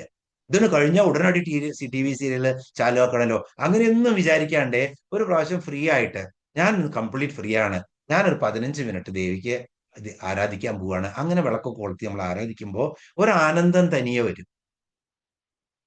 ആ ആനന്ദം എന്താണ്? ആ ആനന്ദമാണ് മഴമേഘങ്ങളാകുന്ന ആ മയിലുകളെ, മനസ്സെന്ന മയിലുകൾക്ക് എങ്ങനെയാണോ പിന്നെ മഴമേഘങ്ങളെ ആഹ്ലാദ നൃത്തമാടാൻ പ്രേരിതരാക്കുന്നത്, അതുപോലെ തന്നെ ആ ദേവിയുടെ കൃപ ഇങ്ങനെ വരുമ്പോ ആ സ്തോത്രങ്ങളും ഒക്കെ ചൊല്ലിയിട്ട് അത് മനസ്സിൽ വരും തുടങ്ങുമ്പോൾ ആഹ്ലാദ ചിത്തമായി മാറുന്ന ആളാണ്. അന്നത്തെ ദിവസം മുഴുവൻ നമ്മൾ ഹാപ്പി ആയിരിക്കും. ഒരിക്കലും നമ്മളെ മാറ്റാൻ പറ്റില്ല. അപ്പോ എപ്പോഴാണ് നാമസങ്കീർത്തനങ്ങൾ കൊണ്ടും ജപം കൊണ്ടും സ്തോത്രങ്ങൾ കൊണ്ടും ഭക്തൻ ദേവിയെ തന്റെ മനസ്സിൽ പ്രതിഷ്ഠിക്കുന്നത്, അപ്പോൾ മഴമേഘം കണ്ട മയിലിനെ പോലെ ഇങ്ങനെ തിമർത്ത് ആഹ്ലാദ തിമർപ്പിൽ ആടാൻ തുടങ്ങും, ആനന്ദ ലഹരിയിലാകും എന്ന് പറയും. അതാണ് ചിലരൊക്കെ കീർത്തനൊക്കെ നിർത്തിയിട്ട് മീര ഭജൻ ചെയ്തിട്ട് അങ്ങനെ നൃത്തം ആടിയിരുന്നു എന്നാ പറയുക, ലയിച്ചിരുന്നു പോയി. അതാണ് ലയം. ആ ലയം വരണം ഇവിടെ. അതാണ് ഇവിടെ പറയുന്നത്. അപ്പോ ഭക്തചിത്തക്കേക്ക് ഘനാഘന, അങ്ങനെയുള്ള ഭക്തന്മാരുടെ ചിത്തമാവട്ടെ നമ്മുടെയൊക്കെ ചിത്തം ആ ദേവി വരുമ്പോൾ സന്തോഷഭരിതമാവട്ടെ നമ്മുടെ മനസ്സ് എന്ന് നമുക്ക് ഇവിടെ നോക്കാം. 748 നാമം രോഗപർവ്വത ദംബോളി. രോഗപർവ്വത ദംബോളി. ഈ നാമം കുറച്ച് കൂടുതൽ പറയേണ്ടി വരും. രോഗപർവ്വതം, ഇവിടെ രോഗങ്ങളെ എന്തായിട്ടാണ് ഉപമിക്കുന്നത്? പർവ്വതങ്ങളായിട്ട്. അതെന്താണ്? ദംബോളി. എന്തായി ദംബോളി? ദംബോളി എന്ന് പറഞ്ഞാൽ ശരിക്കും ദമ്പിനെ, അഹങ്കാരത്തെ നശിപ്പിക്കുന്നതാണ് ദംബോളി. അപ്പോ എല്ലാ അഹങ്കാരങ്ങളെയും നശിപ്പിക്കാൻ ശക്തിയുള്ള ആയുധമാണ് വജ്രായുധം. അപ്പൊ ദംബോളി എന്ന് പറഞ്ഞാൽ വജ്രായുധമാണ്. വജ്രായുധം എങ്ങനെ ഉണ്ടാക്കിയത് നമുക്കറിയാം. അപ്പോ വജ്രായുധത്തിന് പ്രത്യായുധമില്ല. അതിന് ഒരു വജ്രായുധം പ്രയോഗിച്ചു കഴിഞ്ഞാൽ മറ്റൊരു ആയുധം കൊണ്ടും അതിനെ നശിപ്പിക്കാൻ പറ്റില്ല. അത്രയും ശക്തമായിട്ടുള്ളതാണ്. അപ്പൊ അൾട്ടിമേറ്റ്. അതുകൊണ്ടാണ് ഞാൻ സുദർശനമാണ് എന്ന് കൃഷ്ണൻ പറയുന്നുണ്ടോ? ഇല്ല. ഞാൻ ശംഖചക്ര ഗദകളാണ് എന്ന് കൃഷ്ണൻ പറയുന്നുണ്ടോ? വിഭൂതി യോഗത്തില് എന്താ പറയുന്ന? ആയുധാനാം അഹം വജ്രം എന്നാണ് പറയുന്നത്. വജ്രായുധത്തിന് there is nothing above it, അല്ലെങ്കിൽ അതിനെ പ്രതിരോധിക്കാൻ അപ്രതിരോധമാണ് വജ്രായുധം. അപ്പോ ഇവിടെ രോഗങ്ങളാകുന്ന പർവ്വതങ്ങൾക്ക് വജ്രായുധമാണ് ദേവി എന്നാണ് പറയുന്നത്. ദേവി തന്നെയാണ് രോഗങ്ങളാകുന്ന പർവ്വതങ്ങൾക്ക് വജ്രായുധമായിട്ടുള്ളവൾ. ആ ദേവിക്ക് നമസ്കാരം. ഓം രോഗപർവ്വത ദംബോളേ നമ. എന്താണ് ഇവിടെ പർവ്വതങ്ങളും വജ്രായുധങ്ങളും തമ്മിൽ എന്താ ബന്ധം? ആലോചിച്ച് നോക്കൂ. പല സ്ഥലത്തും നമ്മൾ കണ്ടിട്ടുണ്ട് പർവ്വതങ്ങളും അതുപോലെ തന്നെ വജ്രായുധവും തമ്മിൽ ബന്ധമുണ്ട്. നാരായണീയം പഠിച്ചവർക്ക് അറിയാം ആ ബന്ധം എന്താണെന്ന്. അതുപോലെ തന്നെ രാമായണം സുന്ദരകാന്ഡം വായിക്കുമ്പോൾ ഹനുമാൻ പോകുന്ന സമയത്തും നമുക്കറിയാം, സമുദ്ര ലംഘനം ചെയ്യുന്ന സമയത്തും മൈനാകം വരുന്നുണ്ട്. അപ്പോഴൊക്കെ ഈ കോണ്ടെക്സ്റ്റ് പലപ്പോഴും ഞാൻ പറഞ്ഞിട്ടുണ്ട്. എങ്കിലും പർവ്വതത്തെ എന്തുകൊണ്ടാണ്? പർവ്വതം ആദ്യകാലത്ത് കൃതയുഗത്തില് എല്ലാ പർവ്വതങ്ങൾക്കും ചിറകുകൾ ഉണ്ടായിരുന്നു. യഥേഷ്ടം പറക്കുമായിരുന്നു പർവ്വതങ്ങൾ. അപ്പോ ആനന്ദം വരുമ്പോ പർവ്വതം പറക്കും. പറന്നിട്ട് അവർക്ക് ചിറക് കുഴയുമ്പോ എവിടെ ഇഷ്ടപ്പെട്ടെച്ചാൽ അവിടെ ഇരിക്കും. ഇരുന്ന് കഴിയുമ്പോൾ അതിനകത്ത് ജനപദങ്ങൾ ഉണ്ടാവും, ജനങ്ങൾ ഉണ്ടാവും, അവരുടെ കൃഷി ഉണ്ടായിരിക്കും, ആശ്രമം ഉണ്ടായിരിക്കും. പലരും മരിക്കും, പലർക്കും ദുഃഖം വരും. ഇങ്ങനെ കഷ്ടപ്പെട്ടു എന്നാ പറയുന്നത്. അങ്ങനെ ആദിയില് പർവ്വതങ്ങൾക്ക് ചിറകുകൾ ഉണ്ടായിരുന്നു.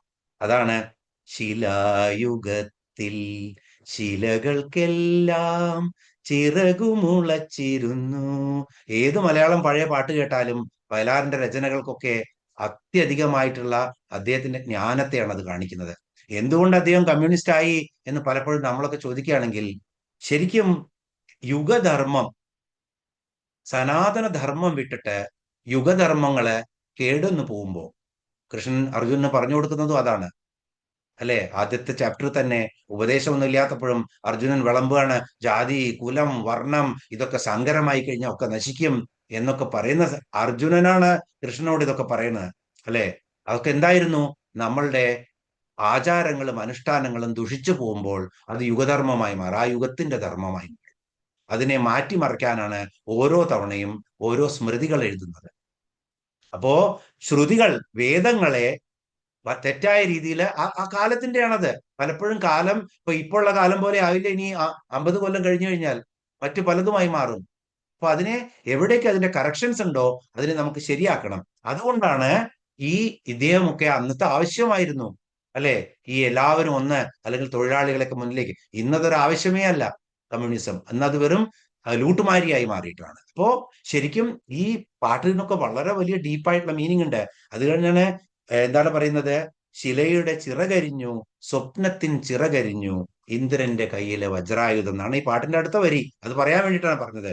അപ്പോ ഇവിടെ ഇന്ദ്രന്റെ എല്ലാവരും ബ്രഹ്മാവിന്റെ അടുത്ത് പോയി. ഈ പർവ്വതങ്ങളൊക്കെ ഇങ്ങനെ പറന്നു നടക്കണോണ്ട് ഞങ്ങൾക്ക് ഒരുപാട് ബുദ്ധിമുട്ടുണ്ട്. നിങ്ങൾ ഇവരുടെ ഈ പർവ്വതങ്ങളെ ഇങ്ങനെ പറക്കരുത് എന്ന് പറയൂ എന്ന് പറഞ്ഞ് മഹർഷിമാരും ഒക്കെ പാടി ദേവന്റെ അടുത്ത് പോയി, ബ്രഹ്മാവിന്റെ അടുത്ത്. അപ്പൊ ബ്രഹ്മാവ് ഇന്ദ്രന് പവർ കൊടുത്തു. നീ എന്താ വേണ്ടച്ച ചെയ്തോ, യോഗ്യമായിട്ട് എന്താണോ വേണ്ടത് അത് ചെയ്തോളൂ പറയും. ഇന്ദ്രൻ തന്റെ വജ്രായുധം കൊണ്ട് എല്ലാ പർവ്വതങ്ങളുടെയും ചിറകുകളെ മുറിക്കും. അതുകൊണ്ടാണ് അചലം അചരം ഒക്കെ ആയത്. പണ്ട് ചലിച്ചിരുന്നതായിരുന്നു. അതുകൊണ്ടാണ് അചലം. ചലിക്കുന്ന ഒരു സാധനത്തിനല്ല അചലം എന്ന് പറയുള്ളൂ. ചലിക്കാണ്ടേ ആയി മാറി പർവ്വതങ്ങളെ. അപ്പോ ഈ എല്ലാ പർവ്വതങ്ങളെയും ഇതേ രംഗം നമുക്ക് എവിടെ കാണാൻ പറ്റും? വളരെ മനോഹരമായിട്ട് ഈ രംഗം കാണാൻ പറ്റും. പിന്നെ ദശകം 50 ശ്ലോകം 7 ബകാസുരൻ വന്നിരിക്കുന്ന രംഗമുണ്ട്. വൃന്ദാവനത്തില് ഉഷ്ണമുള്ള ഒരു സമയത്ത് പിന്നെ എല്ലാവരും കൂടി നമുക്ക് കാളിന്തി നദിയിൽ പോവാം, എന്നിട്ട് ശീതളമായ വെള്ളം കുടിക്കാം എന്നൊക്കെ പറഞ്ഞ് പോകുന്ന സമയത്ത് ബകാസുരൻ വരുന്നുണ്ട് അവിടെ. ആ ബകാസുരനെ കണ്ട് ഭട്ടതിരിപ്പാട് പറയുന്നത് എങ്ങനെയാണ്? ക്വചന ദിവസേ ഭൂയോ ഭൂയസ്തരേ പരുഷാതപേ തപനതനയാ പാതും ഗദാ ഭവദാദയാ ചലിതഗരുതം പ്രേക്ഷാമാസുർഭഗം ഖലു വിസ്മൃതാം ക്ഷിതിധരഗരുച്ഛേദേ കൈലാസൈ ശൈലമിവാപരം. ഇവിടെ പറയുന്ന എന്താണ്? ഒരു ദിവസം ചുട്ടുപഴുത്ത വേനൽക്കാലത്ത് കാളിന്തിയിലേക്ക് വന്നു ചേർന്നു ആര്? കൃഷ്ണനും കൂട്ടരും. തപന തനയാപാത. തപന തനയ ആരാണ്? പാതഹ എന്നാണ്. അതുകൊണ്ടാണ് സംസ്കൃതത്തില് ശ്രീലിംഗമായി മാറുന്നത്. തപന തനയൻ എന്ന് പറഞ്ഞാൽ വേറെയാണ്. തപന തനയ എന്ന് പറഞ്ഞാൽ സൂര്യന്റെ തനയ. അതാരാണ്? കാളിന്തി, യമുന. അപ്പോ യമുന തരത്തിൽ എത്തിച്ചേരാണ്. പാതും ഗദാ ഭവദാദയ, നിങ്ങൾ കൂട്ടുകാരും വരികയാണ്. ക്ഷിതിധര ഗരുച്ഛേദൈ കൈലാസ ശൈലമിവാപരം. അപ്പോ ഒരു കൈലാസത്തിന്റെ ചിറക് മുറിച്ച് ഇരുത്തിയതുപോലെയാണോ എന്ന് തോന്നിക്കുന്ന തരത്തിലുള്ള ചലിതഗരുതം പ്രേക്ഷമാസുർ ഭഗം ഖലു വിസ്മിതം. അവിടെ ഒരു വലിയ കൊക്കിരിക്കുകയാണ്. കൈലാസത്തിന്റെ ചിറക് ഇങ്ങനെ മുറിച്ചിരുത്തിയതുപോലെ ഒരു കൊക്കിരിക്കുകയാണ് എന്നാണ് പറയുന്നത്. അപ്പോ അവിടെയും പറയുന്നുണ്ട്, ചിറകം വജ്രം കൊണ്ട് ചിറക് മുറിച്ചതുപോലെ ഇരിക്കുകയാണോ ഈ കൊക്ക്, പർവ്വതം ഇരിക്കുകയാണോ എന്ന് തോന്നുന്നത് പോലെ എന്നാണ് പറയുന്നത്.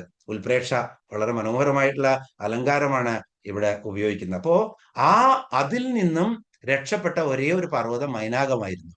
മൈനാകം ഹിമവാന്റെ പുത്രനാണ്. മൈനാകം കനകമയനാണ്, സ്വർണമാണ്. അങ്ങനെ മൈനാകം ഓടി പോവാണ്, പ്രാർത്ഥിക്കുകയാണ്, എങ്ങനെയെങ്കിലും എനിക്ക് രക്ഷപ്പെടണം എന്ന് പറഞ്ഞ് ഓടിച്ചെല്ലുകയാണ്. അപ്പോൾ വായു ഭഗവാനെ പ്രാർത്ഥിച്ച് വായു ഭഗവാൻ പെട്ടെന്ന് കൊണ്ടുപോവുകയാണ്. എന്നിട്ട് വരുണൻ സഹായിക്കുകയാണ്, എന്റെ അടിത്തട്ടിൽ ഇരുന്നോളൂ പറയാണ്. പക്ഷേ തിരകൾ സമ്മതിക്കുന്നില്ല. ഇയാളെ ഇന്ദ്രനാണ്, അപ്പൊ നമ്മൾ ഇങ്ങനെ അനുവദിക്കാൻ പാടില്ല എന്ന് പറഞ്ഞ് വലിയ തിരകൾ ഉണ്ടാക്കിയിട്ട് മൈനാകത്തെ കടലിലേക്ക് ഒളിച്ചിരിക്കാൻ സമ്മതിക്കുന്നില്ല. അപ്പോൾ വായു ഭഗവാൻ വന്ന് തിരകളെയൊക്കെ കാറ്റുണ്ടെങ്കിലല്ലേ തിരകൾ ഉണ്ടാവുള്ളൂ, കംപ്ലീറ്റ് ശാന്തമാക്കി കൊടുക്കുകയാണ്. അങ്ങനെ മൈനാകം അവിടെ ഇരിക്കുകയാണ്. പ്രത്യുപകാരമായിട്ട് മൈനാകം പാതാളത്തിൽ നിന്നും വരുന്ന രാക്ഷസന്മാരെയൊക്കെ അടച്ചു, അവർക്ക് വരാൻ പറ്റാത്ത അവസ്ഥയാക്കി കൊടുത്തു. അങ്ങനെ അവിടെ തന്നെ സ്ഥിരമായി മൈനാകം ഇരുന്നു. അതുകൊണ്ടാണ് മൈനാകം കടലിൽ നിന്ന് ഉയരുന്നുവോ എന്നൊക്കെയുള്ള പാട്ടുണ്ടാക്കിയിരിക്കുന്നത്.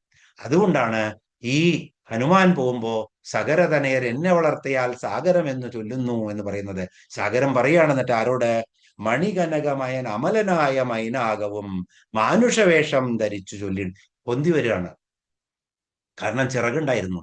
ചിറകുകൊണ്ട് പൊന്തി വന്നിട്ട് ഇരിക്കുകയാണ്. പറയാണ്, നീ കപിവീര, നീ കുറച്ചു നേരം എന്നിലിരുന്ന് സ്വത്വമൊക്കെ വരൂ, ഞാൻ നിന്റെ ആശ്രിതനാണ്, നിന്റെ അച്ഛൻ എനിക്ക് ഉപകാരം ചെയ്തു തന്നിട്ടുണ്ട്, അതിന് പ്രത്യുപകാരമായിട്ട് ഞാൻ നിനക്ക് സഹായം ചെയ്തു തരാം എന്ന് പറഞ്ഞിട്ടാണ് ആ ചിറക് ഉപയോഗിച്ച് മൈനാകം വരുന്നത്. അപ്പൊ വളരെ മനോഹരമാണ് ഈ ഉപമ. രോഗപർവ്വത ദമ്പോളി, രോഗങ്ങളാകുന്ന പർവ്വതങ്ങൾക്ക് വജ്രായുധം എന്ന് പറഞ്ഞാൽ വെറുതെ പറഞ്ഞ അർത്ഥം മനസ്സിലാവില്ല. ഇതൊക്കെ അറിഞ്ഞാലാണ് ഇതിന്റെ അർത്ഥം മനസ്സിലേക്ക് ഇറങ്ങുകയുള്ളൂ. അതാണ് ഓരോ വാക്കുകളും അതിന്റെ അടുത്തുള്ള എല്ലാ അംശങ്ങളും അറിയണം എന്ന് പറയുന്നത്, അർത്ഥങ്ങൾ അറിയണം എന്ന് പറയുന്നത്. രോഗപർവ്വതങ്ങളാകുന്ന ആ രോഗങ്ങൾക്ക് വജ്രായുധം, അതിന് മറ്റൊരു മരുന്നുമില്ല. വജ്രായുധം കൊടുത്തു കഴിഞ്ഞാൽ പിന്നെ അതിന്റെ മുകളിൽ ഒന്നും ഉണ്ടാവില്ല.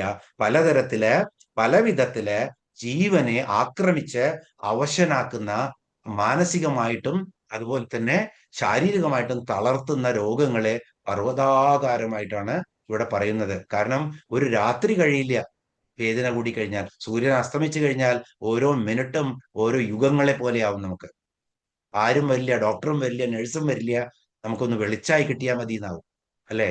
നമ്മൾ മാത്രം നമ്മുടെ പീഡയും ആയിട്ടിരിക്കും. അതുകൊണ്ടാണ് പർവ്വതങ്ങളെ, ആ പർവ്വതങ്ങൾക്ക് വജ്രായുധമാണ്, അതിനെയൊക്കെ വെട്ടി നശിപ്പിക്കും, എന്നിട്ട് ഇരുത്തും എന്നുള്ളതാണ്. അതുകൊണ്ടാണ് ദേവിയെ രോഗപർവ്വത ദമ്പോളി. അപ്പൊ രോഗങ്ങളാകുന്ന പർവ്വതങ്ങൾ അലട്ടുന്നുണ്ടെങ്കിൽ ഈ നാമം എന്നും 41 പ്രാവശ്യം ജപിച്ചോളൂ. രോഗപർവ്വത ദമ്പോളിയേ നമഃ എന്നുള്ളത്. ഇനി 749 നാമം, അവസാനത്തെ നാമമാണ് ഈ ശ്ലോകത്തിലെ മൃത്യുദാരു കുഠാരിക. ഇതും പെട്ടെന്ന് നമുക്ക് അവസാനിപ്പിക്കാം. ദാരു എന്ന് പറഞ്ഞാൽ വൃക്ഷം, തടി, മരം എന്നൊക്കെ പറയും ദാരു അല്ലെ. കുഠാരിക എന്ന് പറഞ്ഞാലോ കോടാലി, കോടാലി, മഴു എന്നൊക്കെ പറയും. അപ്പോ മൃത്യുവാകുന്ന ദാരു, മൃത്യാകുന്ന വൃക്ഷത്തിന് കുഠാരികയാണ് ദേവി, കോടാലിയാണ് ദേവി. അപ്പോ ദാരു എന്ന് പറഞ്ഞാൽ എങ്ങനെ, ഏതാ ശബ്ദത്തിൽ നിന്നാണ് വളർന്നത്? ദാരു എന്ന് ശരിക്കും പറഞ്ഞാൽ ധരിക്കുക എന്ന് പറഞ്ഞാൽ പിളരുക എന്നാണ് അർത്ഥം, പിളരുക. ധരം എന്ന് പറഞ്ഞാൽ പിളർപ്പാണ്. അപ്പോ ഒരു വൃക്ഷം ഭൂമിയെ പിളർന്നുകൊണ്ടാണ് മുകളിലേക്ക് വരുന്നത്. അതുകൊണ്ടാണ് അതിന് ദാരു എന്ന് പറയുന്നത്. രോഗങ്ങളും എങ്ങനെയാണ്, മൃത്യു എങ്ങനെയാണ്? മൃത്യു ചിന്തകള് പെട്ടെന്നാണ് ഇവിടെ മൃത്യു എന്നതിലുപരി മൃത്യുവിനെ കുറിച്ചുള്ള ചിന്തകളാണ്.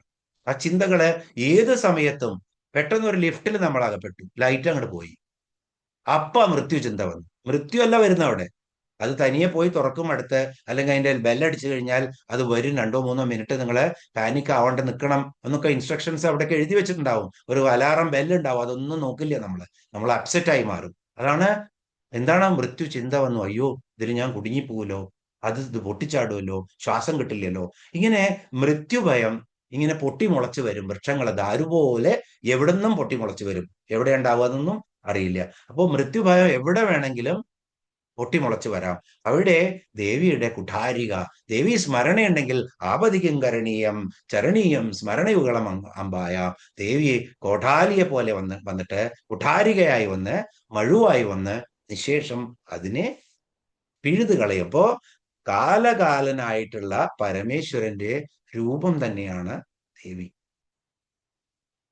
മറ്റുള്ള എല്ലാവരെയും എല്ലാം പരിപാലിക്കുമെങ്കിലും ശരിക്കും അകാല മൃത്യു ഉണ്ടെങ്കിൽ അതിനെ മാറ്റി നിർത്താൻ ദേവിക്ക് മാത്രമേ കഴിയുള്ളൂ. കാലകാലനായ പരമേശ്വരന്റെ പത്നിയായിട്ടുള്ള ദേവി, ആ അമ്മയായിട്ടുള്ള ദേവിക്ക് കഴിയുള്ളൂ. അതുകൊണ്ട് ദേവിക്ക് അങ്ങനെയും ചെയ്യാം. അതല്ലാതെ മൃത്യു ഭയം വരുമ്പോൾ അതിനെ വെട്ടിമാറ്റും ദേവി. അതുകൊണ്ടും ദേവി മൃത്യുദാരു കുഠാരിക എന്ന നാമത്തിൽ അറിയപ്പെടുന്നു. ഇങ്ങനെ ഇന്ന് നമ്മള് 144 ശ്ലോകത്തോടു കൂടി ഇന്ന് നമ്മൾ അവസാനിപ്പിക്കുകയാണ്. ഈ നാമം ഒന്നുകൂടി നമുക്ക് ചൊല്ലാം, അതിനുശേഷം നമുക്ക് ഇന്നത്തെ അവസാനിപ്പിക്കാം. ഭാഗ്യാബ്ദി ചന്ദ്രിക ഭക്തചിത്ത കേകി ഘനാഘന രോഗപർവത ദമ്പോളി മൃത്യുദാരു കുഠാരിക. ഓം പൂർണ്ണമദ പൂർണ്ണമിദം പൂർണ്ണാത് പൂർണ്ണമുദച്യതേ പൂർണ്ണസ്യ പൂർണ്ണമാദായ പൂർണ്ണമേവാവശിഷ്യതേ. ഓം ശാന്തി ശാന്തി ശാന്തി. ഹരി ഓം.